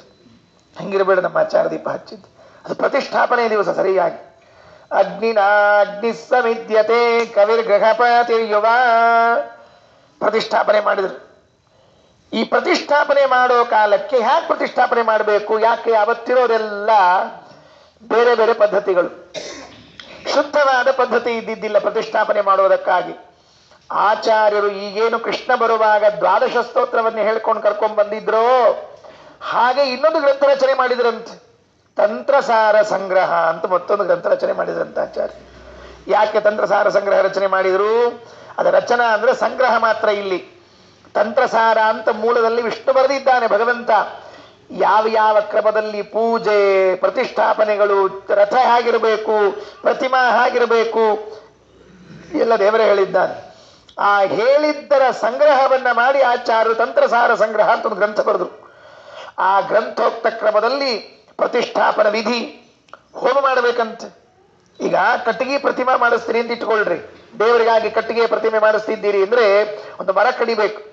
ಮರ ಕಡಿಬೇಕಾದ್ರೆ ಅದಕ್ಕೊಂದು ಪ್ರಕ್ರಿಯೆ ಇದೆ. ಸುಮ್ಮನೆ ಹೋಗಿ ಬಡ್ ಅಂತ ಹೊಡೆದು ಗಿಡ ಮುರಿದು ಪಚ ಪಚ ಕಿತ್ತಿ ಮೂರ್ತಿ ಮಾಡ್ತಂದ್ರೆ ಹೋಗಿಲ್ಲ. ಅದಕ್ಕೆ ಅಲ್ಲಿ ಹೋಗಿ ಹಿಂದಿನ ದಿವಸ ಅದಕ್ಕೆ ಒಂದು ಪೂಜಾ ಮಾಡಿ ಪ್ರಾರ್ಥನಾ ಮಾಡಿ ರಾತ್ರಿ ಹೊತ್ತಿಗೆ ಅದಕ್ಕೆಲ್ಲ ಒಂದು ಹೋಮ ಇದೆ ಮಾಡಿ ಮಾರನೇ ದಿವಸ ಬೆಳಗ್ಗೆ ಅದಕ್ಕೆ ಬಲಿ ಕೊಟ್ಟು ಮರಕ್ಕೆ, ಯಾಕೆ ಅದು ಜೀವ ಅಲ್ವಾ, ಅದು ಒಂದು ಅದಕ್ಕೆ ಶಾಂತಿಯನ್ನ ಮಾಡಿ ಇಷ್ಟೆಲ್ಲ ಪ್ರಕ್ರಿಯೆ ಇದೆ. ಅದಕ್ಕೆ ಗೊತ್ತಿಲ್ಲ ನಮಗೆ. ಶಾಂತಿ ಮಾಡಿ ಆಮೇಲೆ ಆ ಗಿಡಕ್ಕೆ ಪ್ರಾರ್ಥನಾ ಮಾಡ್ಕೊಂಡು ಅದನ್ನು ಕತ್ತರಿಸಿ ಅದನ್ನು ತಗೊಂಡು ಆಮೇಲೆ ಮೂರ್ತಿ ಮಾಡ್ಬೇಕು. ಅದನ್ನು ರಥ ಮಾಡುವಾಗಲೂ ಇಷ್ಟೇ, ಪ್ರತಿಮೆ ಮಾಡುವಾಗಲೂ ಇಷ್ಟೇ. ದೇವಸ್ಥಾನವನ್ನ ಕಟ್ಟೋದು ಹೇಗೆ, ಬಾಗಿಲು ಹೇಗಿರಬೇಕು, ಕಿಟಕಿ ಎಲ್ಲಿರಬೇಕು, ಎಷ್ಟು ಎತ್ತರ ಇರಬೇಕು, ಮೇಲೆ ವಿಮಾನಗಳು ಎಷ್ಟಿರಬೇಕು, ಪ್ರತಿಯೊಂದು ಹೇಳಿಕೊಟ್ಟವರು ಆಚಾರ್ಯರು ತಂತ್ರಸಾರ ಸಂಗ್ರಹದಲ್ಲಿ. ಇವತ್ತು ಉಡುಪಿಯಲ್ಲಿ ನೋಡ್ತೀವಲ್ಲ ದೇವಸ್ಥಾನವನ್ನ, ಇದೆಲ್ಲ ಆಚಾರ್ಯರ ಕಾಲದಲ್ಲಿ ವ್ಯವಸ್ಥೆ ಆಗಿದ್ದದು. ಮುಂದೆ ಬೆಳ್ಕೊಂಡು ಬಂದೆ ಆ ವಿಷಯ ಬೇರೆ. ಅಂತೂ ಇದೊಂದು ಗ್ರಂಥ ಬರಬೇಕಾಯಿತು. ಕೃಷ್ಣನ ಪ್ರತಿಷ್ಠಾಪನಾ ಸಂದರ್ಭದಲ್ಲಿ ಆಚಾರ್ಯರು ತಂತ್ರಸಾರ ಸಂಗ್ರಹ ಬರೆದಿದ್ದಾರೆ. ಅದರಲ್ಲಿ ಹೇಳುವಾಗ ಒಂದು ಮಾತಂತಾರೆ, ಕಲ್ಲು 3 ತರಹದ ಕಲ್ಲವಂತೆ. ಇದು ತಂತ್ರಗ್ರಂಥಗಳಲ್ಲಿ ಇವತ್ತಿಗೂ ಎಲ್ಲ ಗ್ರಂಥಗಳು ಸಿಗ್ತದೆ. ವಿಶೇಷವಾಗಿ ಆಚಾರ್ಯ ಹೇಳಿರುವಂತಹ ಸಂಗ್ರಹ ಮಾಡಿರುವಂತಹ ಮಾತುಗಳು ಏನು ಅಂದರೆ, ಒಂದು ಗಂಡು ಕಲ್ಲು ಅಂತ ಇರ್ತದಂತ, ಇನ್ನೊಂದು ಹೆಣ್ಣು ಕಲ್ಲು ಅಂತ ಇರ್ತದಂತ, ಮತ್ತೊಂದು ನಪುಂಸಕ ಕಲ್ಲು ಅಂತ ಇರ್ತದಂತ. ಕಲ್ಲಿನಾಗೂ ಪುಲ್ಲಿಂಗ ಸ್ತ್ರೀಲಿಂಗ ನಪುಂಸಕ ಲಿಂಗರಿ. ಎಷ್ಟು ಮಂದಿ ಗೊತ್ತದ? ನಮಗೂ ಗೊತ್ತಿಲ್ಲ. ತಂತ್ರಸಾರದಾಗ ಹೇಳ್ತಾನೆ ಆಚಾರ್ಯ. ಗಂಡು ಕಲ್ಲಿಂದ ಏನ್ ಮಾಡಬೇಕು, ಹೆಣ್ಣು ಕಲ್ಲಿಂದ ಏನ್ ಮಾಡಬೇಕು, ನಪುಂಸಕ ಕಲ್ಲಿಂದ ಏನ್ ಮಾಡಬೇಕು ಅಂತ ಹೇಳ್ಯಾರ. ಪ್ರತಿಮಾ ಮಾಡೋದು ಯಾವ ಕಲ್ಲು, ಆ ಪ್ರತಿಮಾ ಕೂಡೋ ಪೀಠ ಯಾವ ಕಲ್ಲಿಂದ ಇರಬೇಕು, ಆಮೇಲೆ ಅದು ತೆಳಗ ಕಾಲ್ಮಣಿ ಇರ್ತಲ್ಲ ಅದು ಹೆಂಗಿರಬೇಕು, ಇದೆಲ್ಲ ಒಂದೊಂದೊಂದೊಂದು ಡೀಟೇಲ್ ಕೊಟ್ಟಿದ್ದಾರೆ ಆಚಾರ್ಯ. ಇದು ನಮ್ಮ ಆಚಾರ್ಯ ಏನ್ ಕೊಟ್ಟಿದ್ದಾರೆ ಅಂದ್ರೆ, ತಂತ್ರಶಾಸ್ತ್ರದ ಕೊಡುಗೆ ಏನು ಅಂದ್ರೆ ತಂತ್ರಸಾರ ಸಂಗ್ರಹ. ಅದು ಪುಲ್ಲಿಂಗ ಸ್ತ್ರೀಲಿಂಗ ಹೇಗೆ ಗೊತ್ತಾಗಬೇಕು ಅಂದ್ರೆ, ಬಡದ ಶಬ್ದ ಬರ್ತದಂತೆ ಕಲ್ಲು, ಆ ಶಬ್ದದ ಮೇಲೆ ಗುರುತಿಸ್ಬೇಕಂತ. ಇದು ಪುರುಷ ಕಲ್ಲು, ಇದು ಸ್ತ್ರೀ ಕಲ್ಲು, ಇದು ನಪುಂಸ ಕಲ್ಲು ಅಂತೇಳಿ. ಏನು ಅದ್ಭುತ ಇವೆಲ್ಲ! ಇವೆಲ್ಲ ಎಲ್ಲಿ ಓದ್ತೀವಿ ನಾವು? ಜನ್ಮ ಜನ್ಮಾಂತರಕ್ಕೂ ಓದೋದಿಲ್ಲ. ಅದಕ್ಕೆ ಇದೊಂದೇ ಸಾಕ್ರಿ ಆಚಾರ ಜನ್ಮ ಅಂತ ಹೇಳ್ತಿರ್ತಾರೆ. ಭಾಳ ಮಾತಾಡಿದ್ಕೊಂಡು ಇದೊಂದು ಜನ್ಮ ಸಾಕ್ರಿ ಆಚಾರ, ಮೋಕ್ಷಕ್ಕೆ ಹೋಗೋಣ ಅಂತಿದ. ಏನು ಬಾಜುಕದನ ಹೋಗ್ಲಿಕ್ಕೆ? ಅಲ್ಲ. ಮಂದಹಾಸ ಮೃದು ಸುಂದರಾನನಂ ನಂದನಂದನ ಮತೀಂದ್ರಿಯಾಕೃತಿಂ ಸುಂದರಂ ಸೈಹ ಸನ್ಯಧಾಪಯತ್ ವಂದ್ಯಮಾಕೃತಿ ಶುಚಿ ಪ್ರತಿಷ್ಠಯ. ಈ ಶ್ಲೋಕದಲ್ಲಿ ಕೃಷ್ಣ ಪ್ರತಿಷ್ಠಾಪನೆ ಆಯಿತು ಅಂತ ಹೇಳ್ತಾ ಇದ್ದಾರೆ. 43ನೇ ಶ್ಲೋಕದಲ್ಲಿ ಶ್ರೀಕೃಷ್ಣ ಪ್ರತಿಷ್ಠಾಪನೆ. ಮಾಘ ಮಾಸ ಶುಕ್ಲ ಪಕ್ಷದ ತೃತೀಯ ದಿವಸ ಕೃಷ್ಣ ಪ್ರತಿಷ್ಠಾಪನೆ ಆಗಿದೆ. ಯಾವತ್ತಾಗಿದಂತ ತಿಳ್ಕೊಂಡಿರೋಣಂತ. 1238ನೇ ಇಸ್ವಿ. 1238ನೇ ಇಸ್ವಿಯಲ್ಲಿ ಮಾಘ ಮಾಸ ಶುಕ್ಲ ಪಕ್ಷದಲ್ಲಿ, ಹೆಚ್ಚು ಕಡಿಮೆ ಫೆಬ್ರವರಿ ಮಾಘ ಮಾಸದಲ್ಲಿ ತೃತೀಯ ದಿವಸ ಆಚಾರ್ಯರು ಶುಭ ಮುಹೂರ್ತದಲ್ಲಿ ಕೃಷ್ಣನ ಪ್ರತಿಷ್ಠಾಪನೆಯನ್ನು ಮಾಡ್ತಾ ಇದ್ದಾರೆ ತಂತ್ರಸಾರೋಕ್ತವಾದ ಕ್ರಮದಲ್ಲಿ. ಹೇಗಿದ್ದ ಕೃಷ್ಣ ಆ ಪ್ರತಿಮೆಯನ್ನು ಹೇಳ್ತಾರೆ. ಮಂದಹಾಸ ಮೃದು ಸುಂದರಾನನಂ ನಂದನಂದನ ಮತೀಂದ್ರಿಯಾಕೃತಿಂ ಸುಂದರಂ ಸ ಇಹ ಸನ್ಯಧಾಪಯತ್ ವಂದ್ಯಮಾಕೃತಿ ಶುಚಿ ಪ್ರತಿಷ್ಠಯ. ಆಕೃತಿ ಶುಚಿ ಪ್ರತಿಷ್ಠಯ. ಆಕೃತಿ ಅಂದ್ರೆ ಪ್ರತಿಮಾ, ಅದರ ಶುಚಿ ಅಂದ್ರೆ ಶುದ್ಧವಾದ, ಪ್ರತಿಷ್ಠಾ ಅಂದ್ರೆ ಪ್ರತಿಷ್ಠಾ ವಿಧಾನ. ಹೇಗೆ ಪ್ರತಿಮೆಯನ್ನ ಇರಬೇಕು? ಜಲಾದಿವಾಸ, ಧಾನ್ಯಾದಿವಾಸ, ಎಲ್ಲ ವಸ್ತ್ರಾದಿವಾಸಗಳು ಅಂತ ವಾಸಗಳಿರ್ತದೆ. ಮೊದಲು ನೀರಿನಾಗ ಇಡಬೇಕು ಒಂದು ದಿವಸ ಪೂರ್ಣ, ಆಮೇಲೆ ಧಾನ್ಯದಲ್ಲಿ ಇಡಬೇಕು, ಆಮೇಲೆ ಮತ್ತೊಂದು ಪದಾರ್ಥದಲ್ಲಿ ಇಡಬೇಕು. ಹೀಗೆ ಎಲ್ಲಾ ಪದಾರ್ಥಗಳಲ್ಲಿ ಇಟ್ಟು ಇಟ್ಟು ಇಟ್ಟು ಕೊನೆಯಲ್ಲಿ ಪ್ರತಿಷ್ಠಾಪನೆಯನ್ನು ಮಾಡಬೇಕು ಅಂತ ಹೇಳಿದ್ದಾರೆ. ಹಾಗೆ ಎಲ್ಲ ಕ್ರಮದಲ್ಲಿ ಆಕೃತಿ ಶುಚಿ ಪ್ರತಿಷ್ಠೆಯ ಪ್ರತಿಮಾ ಪ್ರತಿಷ್ಠಾ ವಿಧಾನದಂತೆ ಆಚಾರ್ಯರು ಸನ್ಯಧಾಪಯತೆ ಪ್ರತಿಷ್ಠಾಪನೆಯನ್ನು ಮಾಡಿದರು. ಮುಖ ನೋಡ್ತಾ ಇದ್ದಾರೆ ಆಚಾರ್ಯರು. ಪ್ರತಿಷ್ಠಾಪನೆ ಮಾಡುವಾಗ ಆ ಕೃಷ್ಣನ ಮುಖ ನೋಡಿದರು. ಹೇಗಿತ್ತು? ಮಂದಹಾಸ ಮೃದು ಸುಂದರಾನನಂ. ಮಂದಹಾಸದಿಂದ ಕೂಡಿರುವಂತಹ ಮುಖ ಅಂತ, ಮುಗುಳ್ನಗೆಯಿಂದ ಕೂಡಿತ್ತಂತೆ ದೇವರ ಮುಖ. ಯಾವಾಗಲೂ ಹಂಗೆ ಇದ್ದಾನೆ ಬಿಡ್ರಿ ಪಾಪವ. ಏನಾದ್ರೂ ನಕ್ಕೋತಿರ್ತಾನ. ಕೆಲವರು ಹಂಗೆ ಇರ್ತಾರೆ, ಏನಾದ್ರೂ ನಕ್ಕೋತಿರ್ತಾರೆ. ದೇವ್ರ ಪೈಕಿ ಅಂತ ಇರ್ತಾವ್ರು. ಅದಕ್ಕೆ ನಕ್ಕೋತಿರ್ತಾರೆ. ನೋಡಿದ್ರೆ ಬಿಟ್ರಿ ದುಃಖ ಆದ್ರೂ ಹಂಗೆ ನಗ್ತಿರ್ತಾರೆ, ಬಿದ್ರು ಎದ್ರು ಅವು ಮುಂದೊಂದು ಹಿಂಗೆ 4 ಹಲ್ಲಿ ಹಿಂಗೆ ಮುಂದೆ ಇದ್ಬಿಟ್ಟಿರ್ತಾವ ಪುರುದೊಂದು. ಹಂಗಿರಬಾರ್ದು. ಸದಾ ಪ್ರಸನ್ನನಾಗಿರುವಿಕೆ ಅಂತನ್ನೋ ದೇವರ ಲಕ್ಷಣ ನಮ್ದಲ್ಲ. ನಮ್ದು ಮುಖದಲ್ಲಿ ಭಾವಾಭಾವಗಳಾಗ್ತಿರ್ತದೆ, ವ್ಯತ್ಯಾಸ ಆಗ್ತಿರ್ತದೆ. ಶ್ರೀಹರಿ ಮಾತ್ರ ಸದಾ ಪ್ರಸನ್ನಾಗಿರ್ತಾನೆ. ಯಾಕೆ ಅಂತ ಕೇಳಿದರು. ಆಚಾರ್ಯನ ಅನುಸಂಧಾನ ಮಾಡಿರಬೇಕು. ಮಂದಹಾಸ ಮೃದು ಸುಂದರಾನನಂ. ಮೊದಲೇ ಮೃದುವಾದ ಮುಖ, ಅದರೊಳಗೆ ಮಂದಹಾಸ ಬೇರೆ ಸೇರಿದೆ. ಮಂದಹಾಸದಿಂದ ಕೂಡಿದ ಮೃದುವಾದ ಸುಂದರವಾದ ಆನನ ಏನಿರಬಹುದು? ದೇವರು ಯಾಕೆ ನಗ್ತಿರ್ತಾನೆ ಅಂತಂದ್ರೆ, ದೇವರ ಒಳಗಡೆಗೆ ಸದಾ ಆನಂದ ತುಂಬಿದ್ದರಿಂದಲೇನೆ ಆ ಆನಂದ ಹೊರಗೆ ಮಂದಹಾಸ ರೂಪದಿಂದ ಅಭಿವ್ಯಕ್ತ ಆಗ್ತಿರ್ತದೆ. ಒಂದು ವೇದ ಮಂತ್ರ ಇದೆ, ಕೋಹ್ಯೇವ ಅನ್ಯಾತ್ ಕಪ್ರಾಣ್ಯಾತ್ ಯದೇಶ ಆಕಾಶ ಆನಂದೋ ನ ಸ್ಯಾತ್. ವೇದ ಒಂದು ಪ್ರಶ್ನೆ ಕೇಳ್ತದೆ, ಯತ್ ಏಷ ಆಕಾಶ ಆನಂದೋ ನ ಸ್ಯಾತ್. ಒಂದು ವೇಳೆ ಈ ದೇವರು ಆನಂದ ಪೂರ್ಣ ಆಗಿದ್ದಿಲ್ಲ ಅಂತಾದರೆ ನಿನ್ನ ಈ ಚಟುವಟಿಕೆಗಳಿದೆಯಲ್ಲ ಲೋಕದಲ್ಲಿ, ನೀನೇನು ಮಾಡ್ತಾ ಇದ್ದೀಯಲ್ಲ ಕೆಲಸಗಳನ್ನ, ಇದನ್ನು ಯಾರು ಮಾಡಿಸ್ತಾರೆ ಹೇಳಿ ನೋಡಂತ. ಅಂದ್ರೆ ಏನರ್ಥ? ಲೋಕದ ಎಲ್ಲ ಪ್ರವೃತ್ತಿಗಳನ್ನು ಭಗವಂತ ಮಾಡಿಸ್ತಾ ಇದ್ದಾನೆ. ಸಣ್ಣದಿರಬಹುದು, ದೊಡ್ಡದಿರಬಹುದು. ದೇವರ ಪೂಜೆ, ಯಜ್ಞ, ದಾನ, ಊಟ, ನಿದ್ದೆ, ಮಲಗೋದು, ಬೇಸರ, ಆಕಳಿಕೆ, ಏನೇ ಕೆಲಸಗಳಿರಲಿ ಎಲ್ಲಾ ಕೆಲಸಗಳನ್ನು ಕೂಡ ಭಗವಂತ ಮಾಡಿಸ್ತಿದ್ದಾನೆ ಅಂದ್ರೆ ಅದರ ಹಿನ್ನೆಲೆಯಲ್ಲಿ ಭಗವಂತನ ಆನಂದ ಕೆಲಸ ಮಾಡ್ತಾ ಇದೆ ಅಂತ ಹೇಳ್ತಾರೆ ಶ್ರೀಮದಾಚಾರ್ಯ. ವೇದ ಹೇಳ್ತದೆ. ಹಾಗಾಗಿ ಇವತ್ತು ದೇವರು ನನಗೇನೋ ಪ್ರೇರಣೆ ಮಾಡಿದ, ನಾನೇನೋ ಕೆಲಸ ಮಾಡಿದೆ ಅಂದ್ರೆ ಭಗವತ್ ಪ್ರೇರಣೆಯಿಂದ ನಾ ಕೆಲಸ ಮಾಡ್ತಾ ಇದ್ದೀನಿ ಅಲ್ವಾ. ಭಗವತ್ ಪ್ರೇರಣೆಯಿಂದ ಕೆಲಸ ಮಾಡ್ತಾ ಇದ್ದೀನಿ ಅಂದ್ರೆ ಈ ಕೆಲಸದ ಹಿಂದೆ ಭಗವಂತಂದೇನ್ ನಾವು ಕಾಣಬೇಕು? ಆನಂದವನ್ನ ಕಾಣಬೇಕು. ಕೋಕೇವ ಅನ್ಯಾತ್ ಕಪ್ರಾಣ್ಯಾತ್ ಯದೇಶ ಆಕಾಶ ಆನಂದವನ ಸ್ಯಾತ್. ದೇವರು ಆನಂದ ಭರಿತನಾಗದೇ ಇದ್ರೆ ನಿನ್ನಿಂದ ಈ ಕೆಲಸ ಹೆಂಗಾಗ್ತಿತ್ತು? ಮಲಗುತ್ತಾ ಇದ್ದೀಯಾ, ಉಣ್ತಾ ಇದ್ದೀಯಾ, ಊಟ ಮಾಡುವಾಗ ನೆನೆಸಿಕೋ, ದೇವರೇ ನೀ ನನ್ನ ಕಡೆಯಿಂದ ಊಟ ಮಾಡಿಸ್ತಾ ಇದ್ದೀಯಲ್ಲ, ಇದರ ಹಿಂದೆ ನಿನ್ನ ಆನಂದವೆಂಬ ಗುಣ ಕೆಲಸ ಮಾಡ್ತಾ ಇದೆ. ಯಾಕೆ? ಸ್ವತಃ ಆನಂದ ಪೂರ್ಣನಾಗದೇ ಇದ್ರೆ ದೇವರು, ಅವನೇ ಸ್ವಯಂ ದುಃಖಿ ಆದರೆ ಇನ್ನೊಬ್ರು ಕೆಲಸ ಏನ್ ಮಾಡಿಸ್ತಾನವ? ನಮಗ ತಲೆಶೂಲಿ ಆಗ್ಯದಂತ ಇಟ್ಕೊಳ್ರಿ, ಭಯಂಕರ ತಲೆಶೂಲಿ ಬಂದದ, ಯಾರೋ ಬಂದೇರೋ ಸ್ವಲ್ಪ ಸಹಾಯ ಮಾಡ್ರಿ, ಹೋಗೋ ಮಾರಾಯ ನಂದ ತಲೆಶೂಲಿ ರಗಡೆ ನಿಂದೇನು ಕೆಲಸ ಅಂತ ಬೈಕ್ ಕಳಿಸ್ತೀವಿ. ಹಲ್ಲು ನೋವಾಗಿರ್ತದೆ, ಇನ್ನೇನೇನು ನೋವಾಗಿರ್ತಾವ, ಅಟ್ಟ ಹೇಳಿರ್ತೀನಿ. ಯಾವ್ಯಾವ ನೋವಾಗೋ ಎಲ್ಲ ಆಗಿರ್ತಾವ, ಮತ್ತೆ ಇರೋವೇ ನೋವಾಗ್ಲಿಕ್ಕವು ಅಂದಮೇಲೆ ಆಗ್ತಾವ. ಅವು ಎಲ್ಲೆಲ್ಲಿ ಏನೇನು ಎಂದೆಂದು ಹೆಂಗೆ ಹಂಗಂಗೆ ಆಗ್ಬೇಕು, ಹಂಗೆ ನೋವಾಗಿರ್ತಾವ. ಇನ್ನೊಬ್ರು ಯಾರ ಬಂದು ಕೇಳ್ರಿ, ಸ್ವಯಂ ದುಃಖದಲ್ಲಿ ಇದ್ದಾಗ ಇನ್ನೊಬ್ಬರಿಗೆ ದುಃಖದಿಂದ ಪರಿಹಾರ ಮಾಡ್ಲಿಕ್ಕೆ ಆಗ್ತದ? ಕೆಸರಳು ಮುಳುಗಿದಪ್ಪ ಪರರ ಬಾಧಿಸುವ ಕೆಸರ ಬಿಡಿಸುವನೆ. ರಾಜರಂದ್ರು ತಾನೇ ಕೆಸರನ್ನು ಸಿಕ್ಕೊಂಡಾಗ ಇನ್ನೊಬ್ಬರನ್ನ ಕೆಸರನ್ನ ಏನ್ ಬಿಡಿಸ್ತಾನಂತ ಹೆಂಗಾಗ್ತದಪ್ಪ? ಅದು ಆಗೋದಿಲ್ಲ. ಮಗ್ನಸ್ಸಹಿ ಪರೇ ಅಜ್ಞಾನೇ ತಥೋ ದುಃಖತರಮ್ನು ಕಿಂ. ತಾನೇ ಸ್ವಯಂ ದುಃಖದಲ್ಲಿ ಅಜ್ಞಾನದಲ್ಲಿ ಮುಳುಗಿರುವಂತಹ ದೇವರು ಇನ್ನೊಬ್ಬರ ಅಜ್ಞಾನವನ್ನ ಪರಿಹಾರ ಮಾಡ್ತಾನೆ, ದುಃಖ ಪರಿಹಾರ ಮಾಡ್ತಾನೆ ಎಂಬುದು ಸಾಧ್ಯವೇ ಇಲ್ಲ. ಹಾಗಾಗಿ ದೇವರ ನಗುವಿನ ಹಿಂದೆ ಏನು ಅನುಸಂಧಾನ ಇರಬೇಕು ನಮ್ದು?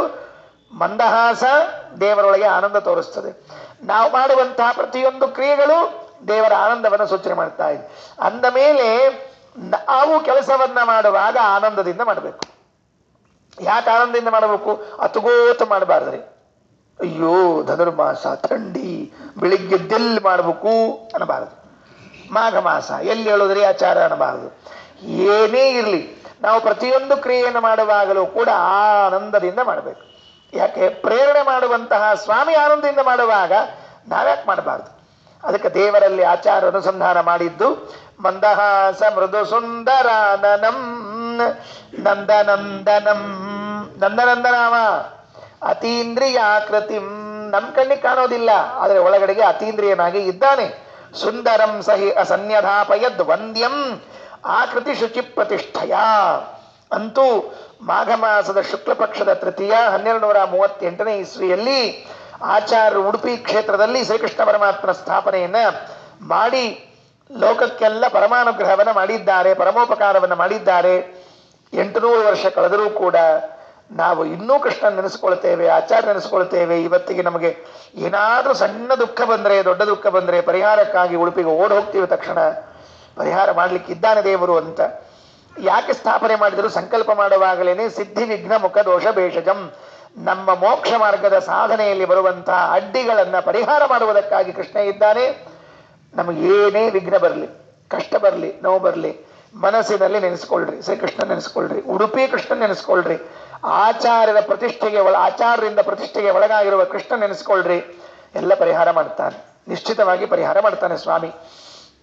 ಇದು ಮುಗಿದ ಮೇಲೆ ಇನ್ನ ಒಂದು ದೊಡ್ಡ ಘಟನೆ, ಅದು ಒಂದು ದೊಡ್ಡ ಘಟನೆಯನ್ನು ಹೇಳಿಬಿಟ್ರೆ ಕಾರ್ಯಕ್ರಮ ಮುಕ್ತಾಯ ಆಗೋಯ್ತು. 9ನೇ ಸರ್ಗ ಮುಕ್ತಾಯ ಆಯಿತು. ಇವತ್ತು 9ನೇ ಸರ್ಗ ಮುಕ್ತಾಯ ಮಾಡೋದು, ನಾಳೆ 10ನೇ ಸರ್ಗವನ್ನು ಪ್ರಾರಂಭ ಮಾಡೋದು, ಸರಿಯಾಗಿ ದಿನದ ಪ್ರಕಾರ ಹೊರಟಿದೆ. ಇನ್ನೊಂದು ಘಟನೆ ಏನು ಅಂತ ಕೇಳಿದ್ರೆ, ಆಚಾರ್ಯರು ಒಂದು ಯಜ್ಞ ಮಾಡಿಸಿದ್ರಂತೆ. ಇದು ಒಂದು ಅಪೂರ್ವವಾದ ಯಾಗ. ಯಜ್ಞ ಮಾಡಿಸಿದ್ರಂತೆ. ಯಾರ ಕಡೆಯಿಂದ ಮಾಡಿಸಿದ್ರು, ಯಾರು ಯಜ್ಞಕ್ಕೆ ಕೂತಿದ್ರು, ಏನಾಯಿತು ಅಂತ ಒಂದು ಕಥೆ ಹೇಳ್ತಾರೆ. ಉಡುಪಿಯಲ್ಲಿ ಒಂದು ಯಜ್ಞ, ಇದು ಆಚಾರ್ಯರ ಕಾಲದಲ್ಲಿ ನಡೆದಿರುವಂತಹ, ಅದು ರೆಕಾರ್ಡ್ ಆಗುವಷ್ಟು ದೊಡ್ಡದಾದ ಯಜ್ಞ. ಅನೇಕ ಯಜ್ಞಗಳಾಗಿರ್ಬೇಕಿಲ್ಲ ಅಂದಿಲ್ಲ. ಇವತ್ತು ಈಗ ಮಧ್ವ ವಿಜಯದಲ್ಲಿ ದಾಖಲೆ ಆಗಬೇಕಾಗಿದ್ರೆ ಅಷ್ಟು ದೊಡ್ಡ ಯಜ್ಞ ಆಗಿರ್ಬೇಕದು. ಏನು ಯಜ್ಞ? ಮಾನಿನೋಪಿ ಹಿವಶೀ ಚಕಾರಯೋ ದೈವತ ಪ್ರತಿಭಯಾತ್ಮನ ಕಲಹ ಯಾಯಜೂಕ ಗುಣಮಾತ್ಮನ ಸ್ಮರನ್ ಯೋಜರ ಘಟಿತ ಗೋತ್ರ ಉಚ್ಯತೆ. ಇವು ಒಂದು 3-4 ಶ್ಲೋಕ ಕೂಡಿ ಹೋಗ್ಬೇಕ್ರಿ ಮುಂದೆ. ಒಂದ ಶ್ಲೋಕದಾಗ ಇದಕ್ಕೆ ಅನ್ವಯ ಇಲ್ಲಿದಕ್ಕೆ ಕಲಾಪಕ ಅಂತ ಕರೀತಾರೆ, ಹೋಗ್ಬೇಕಿದು ಮುಂದೆ. ಆತ್ಮನ ಪ್ರಿಯತಮ ಕ್ರತೋರವಂ ಪಾಪ ಪೌರುಷಮವೇಕ್ಷಘಾತಕಂ ತಂ ಜನಮಪ್ಯಥಾಹಿತಂ ಸರ್ವಭೂತರ ಸಮರ್ಥಪೂರ್ವಕಂ ವಿಶ್ವವಿಸ್ಮಯಕರ ಸ್ವತೇಜಸ ವಂದ್ಯಮಾನ ಚರಣ ಪುನರ್ಜನೈಃ ಚಿತ್ರದಿಗ್ವಿಜಯ ಕೀರ್ತ್ಯ ಕೀರ್ತಿಮಾನ್ ಮೋದಯನ್ನನುದಿನಂ ನಿಜ ಪ್ರಜಾಃ ವಾಸುದೇವ ದಹಿತೋ ಮಹಿಷ್ಠಧೀಃ ವಾಸುದೇವ ಮತ ಸಾಧ್ವಯಾ ಜಯತ್ ಧರ್ಮಸೂನುಮಿವ ಧಾರ್ಮಿಕಂ ಪುರಾ ಭೀಮಮೂರ್ತಿರಯಮೇವ ಭೂಸುರಂ. ಇಲ್ಲಿವರೆಗೆ ಹೋಗ್ಬೇಕು. 44, 45, 46, 47 ಇಷ್ಟು ಶ್ಲೋಕಗಳು ಸೇರಿ ಕೊನೆಯಲ್ಲಿ ಒಂದು ಅನ್ವಯ ಬರ್ತದೆ. ಏನು ಅಂತಂದ್ರೆ, ಹೀಗೊಂದು ಕಥೆ. ಅಲ್ಲಿ ಒಬ್ಬರು ಆಚಾರ್ಯರಂತೆ, ಉಡುಪಿ ಪ್ರಾಂತದಲ್ಲಿ ಒಬ್ಬರು ಆಚಾರ್ಯ. ಅವರು ಒಳ್ಳೆ ಪುರೋಹಿತರು ಅಂದ್ರೆ ಏನು, ಮರಡಿತ್ತಾಯ ಅಂತ ಹೆಸರಂತೆ ಅವ್ರದ್ದು. ಅಲ್ಲಿ ಹೆಸರುಗಳದು. ಮರಡಿತ್ತಾಯರು ಅಂತ ಒಬ್ಬರು ಪುರೋಹಿತರು. ಅವರದ್ದೊಂದು ಇವರು ಹೋಮ ಅಂತ ಇಟ್ಕೊಂಡ ಮೇಲೆ ಅವರಿಗೆ ವಾರ್ತೆ ಹೋಯ್ತು. ಅವರು ಅಲ್ಲಿಂದ ಬಂದು ದೊಡ್ಡ ಗಲಾಟೆ ಮಾಡಿದ್ರು ಉಡುಪಿಯಲ್ಲಿ. ಏನ್ ಗಲಾಟೆ ಮಾಡಿದ್ರು ಅಂದ್ರೆ, ಯಜ್ಞವನ್ನ ಯಾರು ಬೇರೆಯವ್ರು ಮಾಡಿಸೋ ಹಂಗಿಲ್ಲ, ಯಾಕೆ ಕಾಂಟ್ರಾಕ್ಟ್ ಎಲ್ಲ ನಮಗೆ ಅಂದ್ಬಿಟ್ರು ಅವರು. ಹಂಗೆ ಇತ್ತಂತೆ. ಈ ಪ್ರಾಂತದಲ್ಲಿ ಯಾರಾದರೂ ಹೋಮ ಹವನ ಮಾಡಿಸೋದಾದ್ರೆ ನಾವೇ ಮಾಡಿಸ್ಬೇಕೆ ಹೊರತಾಗಿ ಬೇರೆಯವ್ರು ಮಾಡಿಸೋ ಹಂಗಿಲ್ಲ. ಯಾರು ಮಾಡಿಸ್ಲಿಕ್ಕೆ ಬಂದಿದ್ರು ನಿಜವಾಗಿಯೂ ಕೂಡ ಆಚಾರ್ಯರ ಪೂರ್ವಾಶ್ರಮದ ಗುರು ಪುತ್ರ ಇದ್ರಲ್ಲ ವಾಸುದೇವ, ಅವರು ಬಂದಿದ್ರಂತೆ ಮಾಡಿಸ್ಲಿಕ್ಕೆ. ಸನಾಮ ಪ್ರೀತಿ ಹೇಳಿದ್ದೇನೆ 3ನೇ ಸರ್ಗ ಹೇಳುವಾಗ, ಸಮಾನವಾದ ಹೆಸರು ಇವರಿಗೂ ಅವರಿಗೂ ಕೂಡ. ಗುರುಪುತ್ರರಾದ ವಾಸುದೇವ ನೋಡ್ರಿ, ಆಚಾರ್ಯರು ಉಡುಪಿ ಕೃಷ್ಣನ ಪ್ರತಿಷ್ಠಾಪನೆಗಳನ್ನೆಲ್ಲ ಮಾಡುವಾಗ ಅವ್ರನ್ನೇ ಮುಂದಿಟ್ಕೊಂಡು ಮಾಡಿದ್ದಾರೆ. ಗುರುಪುತ್ರನಿಗೆ ಹೆಂಗ್ ಗೌರವ ಕೊಡಬೇಕು ಅಂತ ತೋರಿಸಿಕೊಟ್ಟಿದ್ದಾರೆ. ಇವು ಮತ್ತು ಉಳಿದ ಕಡೆಗೆಲ್ಲ ಹಂಗೆ ಇರ್ತಾವ್ರಿ ಕೆಲಸ. ಗೌರವ ಕೊಟ್ರೆ, ಪ್ರೀತಿ ತೋರಿಸಿದ್ರೆ ಅವ್ರ ಕಡೆಯಿಂದ ಒಂದು ಯಜ್ಞ ಮಾಡಿಸ್ಬೇಕಾಗಿತ್ತು. ಅವ್ರು ಯಜ್ಞ ಮಾಡ್ತಾರಂತ ಗೊತ್ತಾಯ್ತು. ಆದ್ರೆ ಆ ಪ್ರಾಂತದಲ್ಲಿದ್ದ ಪುರೋಹಿತ ಈ ಮರಡಿತ್ತಾಯ ಏನ್ ಮಾಡಿದ್ರು ಅಂದ್ರೆ, ಬಂದು ಜಗಳ ತೆಗೆದ್ರಂತೆ. ಯಾರು ಮಾಡಿಸೋ ಹಂಗಿಲ್ಲ, ಈ ಏರಿಯಾ ನಮ್ದಿದು ಅಂದ್ರು. ಈ ಕೆಲವರು ಏರಿಯಾಗಳು ಅಂತ ಇರ್ತಾವ ನೋಡ್ರಿ, ಏರಿಯಾ ವೈಸ್ ಆಚಾರ ಅಂತ ಇರಂಗಿಲ್ಲ. ಏರಿಯಾ ವೈಸ್ ಆಚಾರ ಅಂತ, ಮಾಳಮಡ್ಡಿ ಆಚಾರ ಅಂತ ಹಿಂಗ, ಕಿಟಣ ಕಲ್ಯಾಣ ನಗರದ ಆಚಾರ ಅಂತ ಹಿಂಗ, ಆಮೇಲೆ ಸಾಧನಕೇರಿ ಆಚಾರ ಅಂತ ಹಿಂಗ, ಗಾಂಧಿ ಚೌಕ್ ಆಚಾರ ಅಂತ ಹಿಂಗ ಒಂದಿರಂಗಿಲ್ಲ. ಅಂದ್ರೆ ಚೌಕ್ ಇರ್ತಾರಂತ ತಿಳ್ಕೊಬೇಡ್ರಿ, ಅಥವಾ ಸ್ವಚ್ಛ ಇರ್ತಾರಂತ ಹಿಂಗೂ ತಿಳ್ಕೊಳ್ಕೋಬೇಡ್ರಿ. ಗಾಂಧಿ ಇದ್ದಂಗ ಚೌಕ್ ಆಚಾರ. ಅದಂದ್ರೆ ಏನಾಗ್ತದೆ ಅಂತಂದ್ರೆ, ಹಿಂಗ ಒಂದೊಂದು ಏರಿಯಾ ಆಚಾರಗಳು ಅಂತ ಹಿಂಗ ಇರ್ತಾವ ನೋಡ್ರಿ. ಹಂಗ ಅವ್ರದೊಂದು ಏರಿಯಾ ಇತ್ರಿ. ಅವ್ರು ನಮ್ಮ ಏರಿಯಾ ಅದಿದು, ಇಲ್ಲಿ ಬೇರೆಯವ್ರು ಯಾರು ಬರೋ ಹಂಗಿಲ್ಲ. ಇವತ್ತಿಗೂ ಹಂಗ ಅದನ. ಮತ್ತ ನಮಗ್ ಗೊತ್ತಿಲ್ಲ, ನಾವೆಲ್ಲ ಇಲ್ಲಿ ಸುಸೂತ ಸಣ್ಣ ಸಣ್ಣ ಊರಾಗಿದ್ದೀವಿ, ಬದುಕೊಂಡಿವಿ. ದೊಡ್ಡ ದೊಡ್ಡ ಊರಿಗೆ ಹೋಗ್ಬಿಟ್ರೆ ಆ ಏರಿಯಾ ಪುರೋಹಿತರನ್ನ ಬಿಟ್ರೆ ಬೇರೆ ಏರಿಯಾ ಕರೆಯೋಂಗಿಲ್ರಿ. ಅಕಸ್ಮಾತ್ ಬೇರೆ ಪುರೋಹಿತನ ಕರೆದ್ರಿ ಅಂತ ಇಟ್ಕೊಳ್ರಿ, ಒಂದ್ಸಲ ಅವ್ರು ಬಂದು ಅಂತ ಇಟ್ಕೊ, ಮುಂದಿನ ಸಲ ಕರ್ಲಿಕ್ಕೆ ಹೋಗಿ ನೋಡಂತ ಇವ್ರನ್ನ. ಇವ್ರದ್ದು ಬದುಕಿದ್ದಾಗ ಮಾಡಿರ್ತಾರೆ ಶ್ರಾದ್ದಾನ, ಬಿಡುದೇ ಇಲ್ಲ ಅವರು. ಬಾಳ್ತಿರ್ ಬಾ ಮಗನ ಅಂತಾರ. ಭಾರಿ ಡೇಂಜರ್ ಅದ್ರಿ ಇದು. ದೊಡ್ಡ ಕಥೆನೇ, ಅದು ಯಾರಿಗೆ ಹೇಳಿಕ್ ಹೋಗ್ಬಾರ್ದು. ದೊಡ್ಡ ಕಥೆಗಳವೆಲ್ಲ ಇರ್ಲಿ. ಇದು ಅವತ್ತಿನ ಕಾಲದಿಂದ ಇವತ್ತಿನ ಕಾಲ ತನಕ ಹಿಂಗದ್ರಿ. ಇವತ್ತಂತಲ್ರಿ, ಅವತ್ತು ಹಂಗ ಇತ್ತು. ಇದು ಬೃಹಸ್ಪತ್ಯಾಚಾರ ಕಾಲದಿಂದ ಹಿಂಗ ಇತ್ತು. ಇದು ಇವತ್ತ ತಿಳ್ಕೊಬೇಡ್ರಿ. ಅದಕ್ಕೆ ಅವ ಬಂದ, ಮರಡಿತ್ತಾಯ ಬಂದ. ಅವ ಏನಂದ, ಇಲ್ಲ ಯಜ್ಞ ಎಲ್ಲ ನಾನ ಮಾಡಿಸೋಕು, ಬೇರೆ ಆಚಾರ ಮಾಡಿಸೋ ಹಂಗಿಲ್ಲ, ಈ ಏರಿಯಾದಾಗ ಅವ್ರದಿಂದ ನಡೆಯಂಗಿಲ್ಲ ಅಂತ. ಯಾಕಂದ್ರೆ ಅವ್ರು ಆಚಾರ್ಯ ಬದ್ಧಸ್ತಿಗೆ ವಹಿಸಿದ್ರು. ಯಾಕೆ ಅಂತ ಕೇಳಿದ್ರು. ಯಾಕೆ ಬೇಡ ಅಂತೀರಿ? ಇಲ್ಲ, ಅವ್ರಿಗೆ ಸರಿ ಮಾಡಿಸ್ಲಿಕ್ಕೆ ಬರಂಗಿಲ್ಲ ಅಂದ್ರೆ ನಿನ್ ಕನಸು ಬಿದ್ದೇನೋ ಕೇಳೋರು. ಅವ್ರಿಗೆ ಸರಿ ಮಾಡಿಸ್ಲಿಕ್ಕೆ ಬರೋದಿಲ್ಲ ಅಂತಂತೀ ನೀನು, ನಿನಗೆ ಬರೋದಿಲ್ಲ ಅಂತ ಹೆಂಗೆ ಹೇಳ್ತೀನಿ ನೋಡ ಅಂದ್ರು. ವಾಕ್ಯಾರ್ಥ ಮಾಡೋಣ ಅಂದ್ರು. ಬಾ ಅಂದ್ರು ಆಚಾರ್ಯ. ನಾನೇ ವಾಕ್ಯಾರ್ಥಕ್ಕೆ ನಿಲ್ತೀನಿ, ಅವ್ರು ನಾ ಹೇಳ್ದಂಗೆ ಮಾಡ್ತಾ ಇರ್ತಾರೆ, ಅದು ಹೆಂಗೆ ಬರೋದಿಲ್ಲ, ನೀನು ವಾಕ್ಯಾರ್ಥ ಮಾಡೋದಾದ್ರೆ ನನ್ನ ಜೊತೆಗೆ ಮಾಡಬೇಕು ಅಂತ ಹೇಳಿ ಆಚಾರ್ಯರು ಈ ಯಜ್ಞದ ಸಲುವಾಗಿ ಒಂದು ವಾಕ್ಯಾರ್ಥ ಮಾಡಿದರು. ಬರೇ ವಾಕ್ಯಾರ್ಥ ಮಾಡಲಿಲ್ಲ. ಆಗೊಬ್ಬ ರಾಜ ಇದ್ದ ಅಲ್ಲಿ, ಬಾರ್ಕೂರು ಅಂತದ. ಬಾರ್ಕೂರಿನ ರಾಜ, ಕನ್ಯಾಪುರ ಅಂತ ಕರಿತಿದ್ರು ಹಿಂದಕ್ಕೆ. ಅದು ಬಲ್ಲಾಳ ದೇವ ಅಂತ ರಾಜ ಅಲ್ಲಿ ಅವತ್ತು. ಆ ಬಾರ್ಕೂರಿನ ಬಲ್ಲಾಳ ದೇವರನ್ನ, ಅದು ಹೆಂಗ 2 ಭಾಗವರಿ ಮತ್ತೆ ಅದರೊಳಗೂ ಕೂಡ. ಅದು ಪೂರ್ವ ಭಾಗದ್ದೊಂದು ಬಲ್ಲಾಳ ದೇವ, ಪಶ್ಚಿಮ ಭಾಗದಲ್ಲಿ ಒಂದು ಅಂತ ಹೇಳಿ. ಮುಡೇಬೂಡು, ಚಿಟ್ಟಾಡಿಬೂಡು ಅಂತ 2 ಊರುಗಳು ಮತ್ತೆ ಪ್ರತ್ಯೇಕ ಅಲ್ಲಿರೋವು. ಆ ಊರುಗಳಲ್ಲಿದ್ರೆ ಇಬ್ಬರಿಗೂ ರಾಜರನ್ನ ಕರೆದು ಕೂಡಿಸಿ ಆಚಾರ್ಯರು ಅವರನ್ನ ಕೂಡಿಸಿ ವಾಕ್ಯಾರ್ಥ ಮಾಡ್ತಾರೆ. ಹೇಳು, ಏನು ಪ್ರಕ್ರಿಯೆಗಳವ ಹೇಳಿ ನೋಡ ಅಂತ ಹೇಳಿ. ಅವನು ದೊಡ್ಡ ಗಲಾಟೆ ಹಾಕಿ ನಾನು ಹೇಳಿದಂಗೆ ಮಾಡಬೇಕು, ಬೇರೆ ರೀತಿ ಮಾಡೋದಿಲ್ಲ ಅಂತಂದ್ರೆ ರಾಜನನ್ನ ಸೇರಿಸಿ, ಊರಿನವನ್ನು ಸೇರಿಸಿ, ಆಚಾರ್ಯರು ಮಧ್ಯಸ್ಥರನ್ನು ಸೇರಿಸಿ ವಾಕ್ಯಾರ್ಥದಲ್ಲಿ ಅವನ ಸೋಲಿಸಿ ಇಡೀ ಜನರಿಂದ ಅವನಿಗೆ ಚೀಮಾರಿ ಹಾಕಿಸಿ ಹೊರಗೆ ಹಾಕಿಸಿ ಆಚಾರ್ಯರೇ ಯಜ್ಞ ಮಾಡಿಸಿದ್ರಂತೆ. ಇದು ಹೆಂಗಿತ್ತು ಅಂತ ಪಂಡಿತಾಚಾರ್ಯರು. ಈ ಆಚಾರ್ಯರು ಮಾಡಿರುವಂತಹ ಈ ಯಜ್ಞವನ್ನು ನೋಡಿದ್ರೆ ನಮಗೆ ಹೆಂಗ ಅನಿಸ್ತದೆ ಅಂತ ಕೇಳಿದ್ರೆ, ಹಿಂದೆ ಧರ್ಮರಾಜನ ಕಡೆಯಿಂದ ಭೀಮ ರಾಜಸೂಯಾಗಿ ಮಾಡಿಸಿದ್ನಲ್ಲ ಹಾಗಿದೆ ಅಂತ ಹೇಳಿದ್ರು. ಅಲ್ರಿ ಬರೋಬ್ರಿ, ಧರ್ಮರಾಜ ಅಲ್ಲಿ ಇದ್ದ, ಇಲ್ಯಾರು ಇದ್ದಾರೆ ಅಂತ ಕೇಳಿದ್ರೆ ವಿಷ್ಣು ತೀರ್ಥರೇ ಬಂದಿದ್ರಂತೆ. ಅಂದ್ರೆ ತಮ್ಮಂದ್ರು ಪೂರ್ವಾಶ್ರಮದಲ್ಲಿ ಇದ್ರಲ್ಲ, ಅವರು ಯಜ್ಞಕ್ಕೆ ಕೂತಿದ್ರಂತೆ ಯಜಮಾನಾಗಿ. ಆಚಾರ್ಯರ ಪೂರ್ವಾಶ್ರಮದ ತಮ್ಮಂದಿರು ಯಜ್ಞಕ್ಕೆ ಯಜಮಾನಾಗಿ ಕೂತಿದ್ರು, ಪೂರ್ವಾಶ್ರಮದ ಗುರುಪುತ್ರರು ಪುರೋಹಿತರಾಗಿದ್ರು, ಆಚಾರ್ಯ ನಿಂತು ಮಾಡಿಸಿದ್ರಂತೆ. ಇದು ಹೆಂಗಿತ್ತು ಅಂದ್ರೆ ದ್ವಾಪರ ಯುಗದ ರಾಜಸೂಯಾಗವನ್ನು ನೆನೆಸಿಕೊಡ್ತಂತೆ ಕಲಿಯುಗದಲ್ಲಿ. ಇದಕ್ಕೆ ಹೋಲಿಸ್ತಾರೆ. ಈಗ ಅಲ್ಲಿ ಯಾರಿದ್ರು ಅಂದ್ರೆ ಇಲ್ಲಿ ಮರಡಿತ್ತಾಯ ಅಂತಿದ್ದಲ್ಲ ಪುರೋಹಿತ, ಅಲ್ಲಿ ಜರಾಸಂಧ ಅಂತಿದ್ದಂತೆ. ಇಷ್ಟೇ, ಅವನೇ ಇವನು, ಬೇರೆ ಇನ್ನೇನಿಲ್ಲ ಇಲ್ಲ.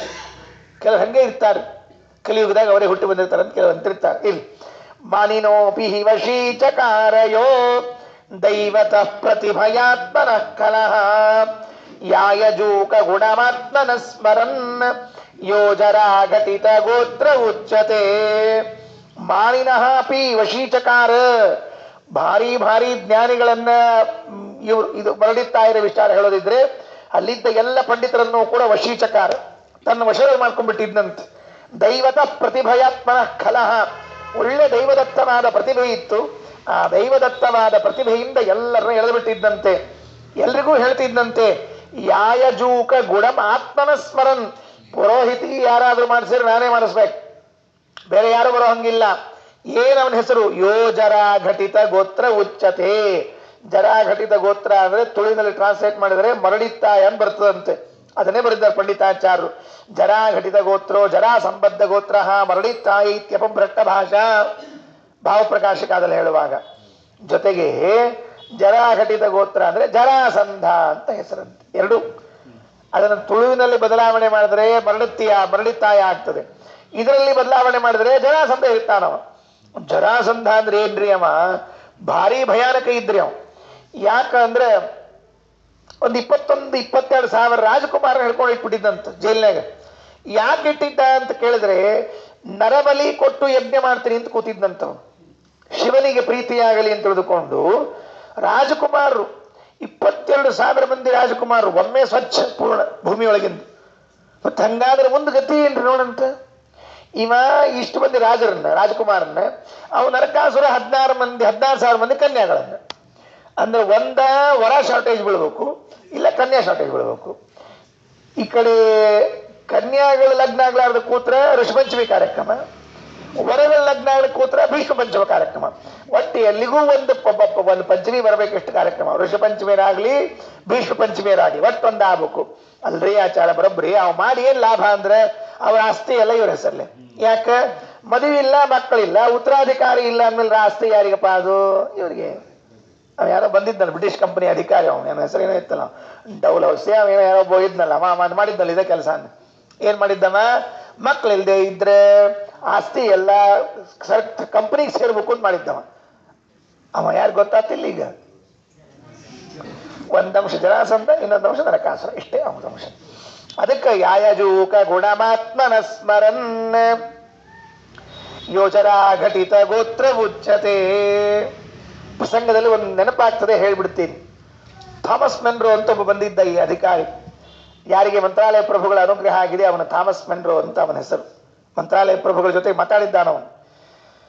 ಅವನು ಈ ತಿರುವಾಂಕೂರು ಸಂಸ್ಥಾನದ ಅಲ್ಲ, ಅಲ್ಲಿದ್ದ. ಅಲ್ಲಿ ಇದು ಏನಂತ ಅದಕ್ಕೆ ತಿರುವನಂತಪುರ ಏನೋ ಅಂತಲ್ಲ, ಅದು ಕೇರಳ ಪ್ರಾಂತ. ಅಲ್ಲಿ ಹೋಗಿದ್ದ. ಅಲ್ಲಿ ಹೋದಾಗ ಅಲ್ಲಿದ್ನೋ ಏನು ಚೆನ್ನೈಯಲ್ಲಿದ್ನೋ ಏನೋ ಪ್ರಸಂಗ ಇದೆ, ಸರಿಯಾಗಿ ನೆನಪು ಬರ್ತಿಲ್ಲ. ಅಲ್ಲಿ ಇದ್ದಾಗ ಏನಾಯಿತು ಅಂದ್ರೆ, ಆ ರಾಜನಿಗೆ, ಇಲ್ಲ ಅದೇ ದೇಶ ಇರಬೇಕು, ರಾಜನಿಗೆ ರಾಜ ಸತ್ತು ಬಿಟ್ಟ ಬೇಗನೆ. ಸತ್ ಕೂಡಲೇ ಮಕ್ಕಳಿಲ್ಲ ಅಂತ ಆಯ್ತು. ಮಕ್ಕಳಿಲ್ಲ ಅಂತ ಆದ ಕೂಡಲೇ ಬ್ರಿಟಿಷ್ ಸರ್ಕಾರ ಒಂದು ಪತ್ರ ಬರೀತು ಅವನಿಗೆ. ಏನ್ ಬರೀತು ಅಂದ್ರೆ, ಆಸ್ತಿಯನ್ನೆಲ್ಲ ನಿನ್ನ ಹೆಸರಲ್ಲಿ, ಕಂಪನಿ ಹೆಸರಲ್ಲಿ ಹಾಕೋಬೇಕು ರೂಲ್ ಪ್ರಕಾರ. ಅದಕ್ಕೆ ಹಾಕು ಅಂತ. ಅವನಿಗೆ ಈಗಾಗಲೇ ರಾಯರ ಪರಿಚಯ ಆಗಿತ್ತು, ಭಾರತದ ಸಂಸ್ಕೃತಿ ಚೆನ್ನಾಗಿ ಪರಿಚಯ ಆಗಿತ್ತು, ಪ್ರಾಣದೇವರು ದೇವರೆಲ್ಲ ಪರಿಚಯ ಆಗಿತ್ತು ಅವನಿಗೆ. ಅಲ್ಲಿ ದೊಡ್ಡ ಹನುಮಂತನ ಮೂರ್ತಿ ಇದೆ, ಅದು ಹೇಳ್ತಿರ್ತಾರೆ, ಥಾಮಸ್ ಮೆನ್ರೋ ಇದ್ದಾಗ ಆಗಿದ್ದು ಅಂತ ತೋರಿಸ್ತಿರ್ತಾರೆ. ಅವನಿಗೆ ಚೆನ್ನಾಗಿ ಪರಿಚಯ ಆಗಿತ್ತು ಭಾರತ ಸಂಸ್ಕೃತ. ಅವನಿಗೆ ಏನು ಅನ್ನಿಸ್ತೋ ಏನೋ ಗೊತ್ತಿಲ್ಲ, ಒಂದು ಲೆಟರ್ ಬರೆದಂತೆ ಬ್ರಿಟಿಷ್ ಸರ್ಕಾರಕ್ಕೆ, ನಿಮಗೆ ತಪ್ಪಾಗಿ ಮೆಸೇಜ್ ಬಂದಿದೆ, ಅವರಿಗೆ ಸಂತಾನ ಇಲ್ಲ ಅಂತ ತಿಳಿದುಕೊಂಡು. ಯಾರು ಹೇಳಿದ್ದಾರೆ ನಿಮಗೆ? ರಾಣಿ ಗರ್ಭಿಣಿ ಇದ್ದಾಳೆ ಅಂತ ಲೆಟರ್ ಹಾಕ್ಬಿಟ್ನಂತೆ. ಹಾಕಿ ದೇವರಿಗೆ ಹೇಳಿ ಪ್ರಾರ್ಥನೆ ಮಾಡ್ಕೊಂಡ, ಸ್ವಾಮಿ ನನಗೆ ಗೊತ್ತಿಲ್ಲ ಏನೋ ಎಂತೋ, ಈ ಸಂಸ್ಥಾನ ಯಾರ ಕೈಯಾಗಿ ಸೇರಬಾರ್ದು ಅಂತ ಹಾಕಿದ್ದೇನೆ, ನೀನೇ ಸತ್ಯ ಮಾಡಬೇಕು ಅಂತ ಹೇಳ್ಕೊಂಡ್ಬಿಟ್ನಂತೆ. ಬರೋಬ್ಬರಿ ದೈವವಶಾತ್ ಮುಂದವಳು 1 ವರ್ಷದಲ್ಲಿ ಮಕ್ಕಳು ಹಡ್ದಂತೆ. ಅದು ಏನು ಯೋಗವೋ ಏನಾಗಿತ್ತೋ ಗೊತ್ತಿಲ್ಲ. ಅವನಿಗೆ ಎಷ್ಟು ವಿಶ್ವಾಸ ಬಂದಿತ್ತು ಅಂತಂದ್ರೆ, ಒಮ್ಮೆ ಈ ರಾಯರು ಅವರಿಗೆಲ್ಲ ಪರಿಚಯ ಆಗಿತ್ತಲ್ಲ, ಅವನಿಗೊಂದು ವಿಶ್ವಾಸ, ಬರೆದು ಬಿಟ್ಟಿನ ದೇವರೇ ಆಕಿ ಹೆಣ್ಮಗಳ ಗರ್ಭಿಣಿ ಇದ್ದಾಳಂತ ತಿಳ್ಕೊಂಡು ಹೇಳಿ ನೀನೇ ರಕ್ಷಣೆ ಮಾಡಬೇಕು ಅಂತ ಪತ್ರ ಬರೆದು ಕಳಿಸ್ಬಿಟ್ಟಿದ್ದ. ಹಿಂಗೇನು ಅಂತಂದ್ರು. ಮುಂದೇನು? ಮುಂದೆ ಕೆಲವೇ ದಿನಗಳಲ್ಲಿ ಅವಳು ಹೆಣ್ಮಗಳು ನಿಜವಾಗಿ ಹಡಿದ್ಲವಳು. ಗಂಡ ಸತ್ತಿದ್ರು ಕೂಡ ಆ ಹೋಗೋಕ್ಕಿಂತ ಮೊದಲೇನು ಗರ್ಭಧಾರಣೆ ಆಗಿತ್ತು ಅದು ಮುಂದೆ ಫಲಿಸಿ ಅವಳಿಗೆ ಸಂತಾನವನ್ನು ಕೊಡ್ತಂತೆ. ಹೀಗೆಲ್ಲ ಆಗಿದೆ ಇತಿಹಾಸದಲ್ಲಿ, ಬಹಳ ವಿಚಿತ್ರವಾದ ಇತಿಹಾಸಗಳು. ಅದಕ್ಕೆ ಆ ಜರಾಸಂಧ ನರಕಾಸುರ ಎಲ್ಲ ಈ ಬ್ರಿಟಿಷ್ ಅಧಿಕಾರಿಗಳಾಗಿ ಹುಟ್ಟಿ ಬಂದ್ಬಿಟ್ಟಿರು ಪಾಪ ಕೆಲವರೆಲ್ಲ. ಅದಕ್ಕೇನಾಯಿತು ಅಂತಂದ್ರೆ, ಯೋಜರಾ ಘಟಿತ ಗೋತ್ರ ಉಚ್ಚತೆ ಆತ್ಮನ ಪ್ರಿಯತಮಕ್ರತೋರಮಂ ಪಾಪ ಪೂರುಷಮವೇಕ್ಷಘಾತುಕಂ ತಂ ನಿರಸ್ಯ ಜನಮಭ್ಯಥಾಹಿತಂ ಸರ್ವಭೂತರ ಸಮರ್ಥಪೂರ್ವಕಂ. ಆತ್ಮನಃ ಪ್ರಿಯತಮಃ, ತಮಗೆ ಅತ್ಯಂತ ಬೇಕಾದವರು ಉಪಾಧ್ಯಾಯರ ಮಕ್ಕಳು. ಅವರಿಗೆ ಈ ಪಾಪ ಪೂರುಷಂ ಅವೇಕ್ಷಘಾತಕಂ, ಯಜ್ಞವನ್ನು ನಿಲ್ಲಿಸಲಿಕ್ಕೆ ಬಂದಿರತಕ್ಕಂಥ ಮರಡಿತ್ತಾಯನನ್ನ ನಿರಸ್ಯ ಹೊಡೆದಾಕಿ, ಅಹಿತಂ ಜನಮಪಿ, ಅವನ ಪಕ್ಷದಲ್ಲಿ ಸೇರ್ಕೊಂಡವರಿಗೂ ಹೊಡೆದಾಕಿ. ಹೇಗೆ? ಸರ್ವಭೂತರ ಸಮರ್ಥಪೂರ್ವಕಂ, ಅಲ್ಲಿರುವಂತಹ ರಾಜ ಬಲ್ಲಾಳದೇವನ ಕೂಡಿಸಿ ಎಲ್ಲರ ಜೊತೆಗೆ ಮಾತಾಡಿ ಅವರನ್ನ ಸೋಲಿಸಿ ಕಳಿಸಿದ್ದಾರೆ ಆಚಾರ್ಯರು. ಸರ್ವಭೂತರ ಸಮರ್ಥಪೂರ್ವಕಂ, ಇದು ಆಚಾರ್ಯ ಪ್ರಸಂಗದಲ್ಲಿ. ಇನ್ನು ಭೀಮಸೇನ ಪ್ರಸಂಗದಲ್ಲಿ ಆತ್ಮನಃ ಪ್ರಿಯತಮ ಕ್ರತೋ ರಮುಂ, ಆತ್ಮನಃ ಪ್ರಿಯತಮಃ, ತನಗೆ ಅತ್ಯಂತ ಬೇಕಾದವರು ಧರ್ಮರಾಜ. ಆ ಧರ್ಮರಾಜ ಯಜ್ಞ ಮಾಡೋದಕ್ಕೆ ಪ್ರತಿಬಂಧಕ ಯಾರಾಗಿದ್ರು ಅಂತ ಕೇಳಿದ್ರೆ ಜರಾಸಂಧ ಆಗಿದ್ದಂತೆ. ಮಹಾಭಾರತ ಒಂದು ಮಾತು ಹೇಳ್ತದೆ, ನಾರದರು ಬಂದು ಹೇಳ್ಬಿಟ್ರಂತೆ ಜರಾಸಂಧಿದು ಧರ್ಮರಾಜನಿಗೆ, ಧರ್ಮರಾಜ ನಿಮ್ಮಪ್ಪ ಪಾಂಡುರಾಜ ಇನ್ನೂ ಸ್ವರ್ಗ ಸೇರಿಲ್ಲೋ, ನರಕದಲ್ಲೇ ಇದ್ದಾನೆ, ಅಂದ್ರೆ ಯಮದೇವರ ಮನೆಯಲ್ಲಿ ಇದ್ದಾನೆ, ಅವ್ನು ಹೋಗಬೇಕು ಅಂದ್ರೆ ನೀವೊಂದು ರಾಜಸೂಯ ಯಾಗ ಮಾಡ್ಬೇಕಂತೆ. ಹಿಂಗೇನ್ರಿ ಆಚಾರ? ಹಾಯ್ ತಯಾರು ಮಾಡ್ಬಿಡ್ರಪ್ಪ, ಎಲ್ಲ ನಾಳಿಂದ ನಾಳೆ ರಾಜಸೂಯ ಯಾಗ ಮಾಡ್ಬಿಡು ಅಂತ ಹೇಳ್ಬಿಟ್ಟ. ನಾಳಿಂದ ನಾಳೆ ರಾಜಸೂಯ ಯಾಗ ಮಾಡ್ತೀನಿ ಅಂತ ಸಂಕಲ್ಪ ಮಾಡಿದ ಕೂಡಲೇ ಅಕೌಂಟ್ನಲ್ಲಿ ಪುಣ್ಯ ಜಮಾ ಆಗ್ಬಿಡ್ತು. ಇವನ ಅಕೌಂಟ್ನಲ್ಲಿ ಸಿಕ್ಕಾಪಟ್ಟೆ ಜಮಾ ಆಗ್ಬಿಡ್ತದೆ ಅದು. ಕೃಷ್ಣ ಅಲ್ಲಿಂದ ನೋಡಿದ, ದ್ವಾರಕಾದಾಗ ಇದ್ರೆ ಇನ್ನೂ ಇಲ್ಲಿದ್ದ, ಅಲ್ಲಿಂದ ನೋಡಿದವ. ಅಯ್ಯೋ ಅಂದ, ಧರ್ಮರಾಜಿಗೆ ಇಷ್ಟು ಪುಣ್ಯ ಹೊತ್ಕೊಂಡು ಹೋಗ್ಲಿಕ್ಕೆ ಆಗಂಗಿಲ್ಲ, ಇವ್ ಹ್ಞೂ ಅಂದ್ಬಿಟ್ನಲ್ಲ, ಮಾಡ್ತೀನಿ ಅಂದ್ಬಿಟ್ನಲ್ಲ ಅಂದ. ಅದಕ್ಕೆ ಯಾರ ಸತ್ಕಾರ್ಯ ಮಾಡ್ತೀನಿ ಅಂತ ಇಷ್ಟ ಹೇಳಿದ ಹ್ಞೂ ಅಂತಿರ್ಬೇಕಂತ್ರಿ. ಅವ್ರು ಮಾಡಿದ ಪುಣ್ಯ ನಮಗೆ ಅಷ್ಟು ಬರ್ತಿರ್ತದೆ, ನಾವು ಮಾಡ್ಲಿ ಬಿಡ್ಲಿ. ಆಚಾರ ಏಕಾದಶಿ ಮಾಡ್ಬೇಕಂತ ಮಾಡಿವಿ, ಹೆಂಗ ಹ್ಞೂ ಅನ್ಬೇಕು, ಸುಮ್ಕೊಡು ಸಾಕ್ಷಾಣೆ ಇದ್ರೆ ಗಡು ಅಂತ ಅಲ್ಲಿಗೆ ಹೋಗ್ಬಾರ್ದು. ಹಂಗಂದ್ರೆ ಪಾಪ ನಮ್ಮ ತಲೆಗೆ ಹತ್ಕೋತದೆ. ಅದಕ್ಕೆ ಹ್ಞೂ ಅನ್ಬೇಕಂತ. ಹ್ಞೂ ಅನ್ನ ಧರ್ಮರಾಜ ಮಾಡ್ತೀನಿ ಅಂತ ಅಂದ್ಬಿಟ್ಟು ನೋಡ್ರಿ ಪುಣ್ಯ ಏರ್ಬಿಡ್ತು. ಕೃಷ್ಣಗೆ ಹೇಳಿ ಕಳಿಸಿ, ಕೃಷ್ಣ ಬಂದ, ಕೃಷ್ಣ ಕೇಳಿದ್ದ ಧರ್ಮರಾಜ ಏನ್ ವಿಶೇಷಪ್ಪ ಹೇಳಿ ಕಳಿಸಿದ್ದಿ? ಸ್ವಾಮಿ ನಮ್ಮಪ್ಪನ ಸಲುವಾಗಿ ಒಂದು ರಾಜಸೂಯ ಯಾಕೆ ಮಾಡ್ಬೇಕಂತ ಇಟ್ಕೊಂಡಿನಿ. ಏನ್ ಮಾಡಿದಿ ಅಂದ್ರು, ಸಂಕಲ್ಪ ಮಾಡಿದೀನಿ ಅಂತ ಕೇಳಿದ ಕೃಷ್ಣ. ಬಿಡ್ತೀನಿ ಕೃಷ್ಣ, ಶುಭರ್ಸ ಶೀಘ್ರಮನ್ ಸಂಕಲ್ಪ ಮಾಡಿಬಿಟ್ಟೇನು, ಒಂದು ಮಾತು ಕೇಳಬೇಕೋ ಬೇಡೋ ಅನ್ನ. ಅದೇನಪ್ಪ ಅವಮಾನ ಹೋಮ ಅನ್ಕೊಂಡಿಯೋ, ಅದೇನು ನವಗ್ರಹ ಶಾಂತಿ ಅನ್ಕೊಂಡಿಯೋ, ಏನ ಷಷ್ಠಪೂರ್ತಿ ಅಂತ ತಿಳ್ಕೊಂಡು ಏನ್ ತಿಳ್ಕೊಂಡಿಯೋ, ಅಷ್ಟಪೂರ್ತಕ್ಕೆ ಮಾಡ್ಲಿಕ್ಕೆ ಅದು ಇಡೀ ಭೂಮಿಯಲ್ಲಿದ್ದ ಎಲ್ಲಾ ರಾಜರನ್ನ ಗೆದ್ದುಕೊಂಡು ಬಂದು ಮಾಡಬೇಕು. ಜರಾಸಂಧ ಇದ್ದಾನೆ, ನೀ ಏನ್ ಗೆದ್ಕೊಂಡ್ ಬರ್ತೀಯ ಅವನ್ನ, ನಾನೇ ಸೋತೀನಿ ಅವನ ಕಡೆ ಅಂದ್ಬಿಟ್ಟ. ಈ ದೇವ್ರು ಹೇಳಿದ್ ನೋಡಿ ಹಿಂಗೇನ್ ಕೃಷ್ಣ ಬ್ಯಾಡ್ ಬಿಡ ಹಂಗ ಅಂದ್ಬಿಟ್ಟ. ಹಂಗ ಬ್ಯಾಡ್ ಬಿಡ ಎಷ್ಟು ಎರಿತ್ ನೋಡ್ರಿ ಪುಣ್ಯ, ಅಷ್ಟು ಟೈ ಅಂತ ಹೇಳ್ಬಿಡ್ತು. ಒಂದು ಮಾಡ್ತೀನಿ ಅಂತ ಹೇಳಿ ಬಾಯಿಲೆ ಅಂದಾಗ ಏನು ಪುಣ್ಯ ಎರಿರ್ತದೆ, ಒಲ್ಲೆ ಹೇಳ್ಬಿಡ್ತದೆ ಅಂತ. ಅದು ಇಳಿಲಿಕತ್ತಿತ್ತಲ್ಲ, ಹಿಂಗೆ ಸೋರ್ ಹೊಂಟಿತ್ತಲ್ಲ ಪುಣ್ಯ, ಒಂದು ಪಾತ್ರೆ ಬೇಕಾಗಿತ್ತು. ಭೀಮ ಕಣ್ ಮಾಡಿದ ಕೃಷ್ಣ, ಭೀಮ ಬಂದು ನಿಂತ್ಕೊಂಡ, ಅಣ್ಣ ಯಾಕೊಲ್ಲೆ ಅಂತಿ, ಮಾಡ್ತೀನಿ ಅಂತ ಹೇಳಿ ನಾ ಇದ್ದೀನಿ ಅಂದ. ಪುಣ್ಯ ಅಷ್ಟು ಅಕೌಂಟ್ ಟ್ರಾನ್ಸ್ಫರ್ ಆಗ್ಬಿಡ್ತು. ನಾನು ನಿನ್ ಜೊತೆಗಿದ್ದೀನಿ, ನಿಂಗೆ ಹೆಲ್ಪ್ ಮಾಡ್ತೀನಿ, ನೀ ಏನ್ ಚಿಂತೆ ಮಾಡಬೇಡ. ಯಾವ ಜರಾಸಂಧವ ಅವೇನು ದೊಡ್ಡ ವಿಷಯ ಏನು, ಕೃಷ್ಣ ಇದ್ದಾನೆ, ನಾ ಇದ್ದೀನಿ, ಅವನ ಅನುಗ್ರಹದಿಂದ ಹೋಗಿ ಮಾಡ್ಕೊಂಬರ್ತೀನಿ ಅಂತ ಹೇಳ್ಬಿಟ್ಟ. ಅದೇನು ಸೋರಿ ಹೊಂಟಿತ್ತು ಧರ್ಮರಾಜನಿಂದ ಪುಣ್ಯ ಎಲ್ಲ ಭೀಮನ ಅಕೌಂಟಿಗೆ ಹೋಗ್ಬಿಡ್ತು. ಇಷ್ಟು ವ್ಯವಸ್ಥೆ. ಅದಕ್ಕೆ ಕೊನೆಯಲ್ಲಿ ಶ್ಲೋಕ ಹೇಳಿಸ್ತಿರ್ತೀನಿಲ್ಲ, ಅದನ್ನು ಹೇಳಿ ನೆನಪಿಟ್ಟುಕೊಳ್ರಿ. ಯಶ್ಚೇತಸ್ಯ ಸದಾನುಕೂಲನಕರ ತಸ್ಯಾಪಿ ಪುಣ್ಯಂ ಭವೇತ್.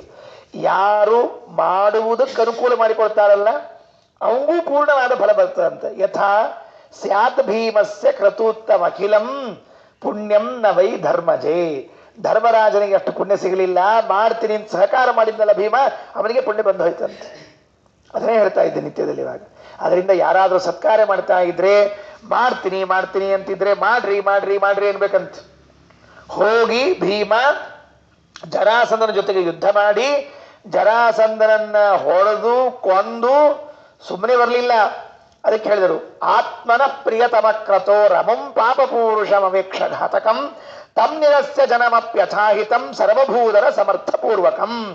ಎಲ್ಲ ರಾಜರನ್ನ ಸೋಲಿಸಿ ಜರಾಸಂಧನನ್ನ ಸೋಲಿಸಿ ತೆಗೆದುಕೊಂಡು ಬಂದು, ಹೀಗೆ ಬಂದು ಅವತ್ತೇನು ಭೀಮಸೇನ ಯಜ್ಞ ಮಾಡಿಸಿದ್ರಲ್ಲ ಹಾಗೆ ಇವತ್ತು ಆನಂದ ತೀರ್ಥರು ಯಜ್ಞವನ್ನ ಮಾಡಿಸಿದ್ರು. 46ನೇ ಶ್ಲೋಕದಲ್ಲಿ ಆಚಾರ್ಯರು ಕೊಂಡಾಡ್ತಾರೆ ಪಂಡಿತಾಚಾರ್ಯ. ವಿಶ್ವ ವಿಸ್ಮಯಕರ ಸ್ವತೇಜಸ ವಂದ್ಯಮಾನ ಚರಣ ಪುನರ್ಜನೈ ಚಿತ್ರ ದಿಗ್ವಿಜಯ ಕೀರ್ತ್ಯ ಕೀರ್ತಿಮಾನ್ ಮೋದಯನ್ನನುದಿನಂ ನಿಜ ಪ್ರಜಾ.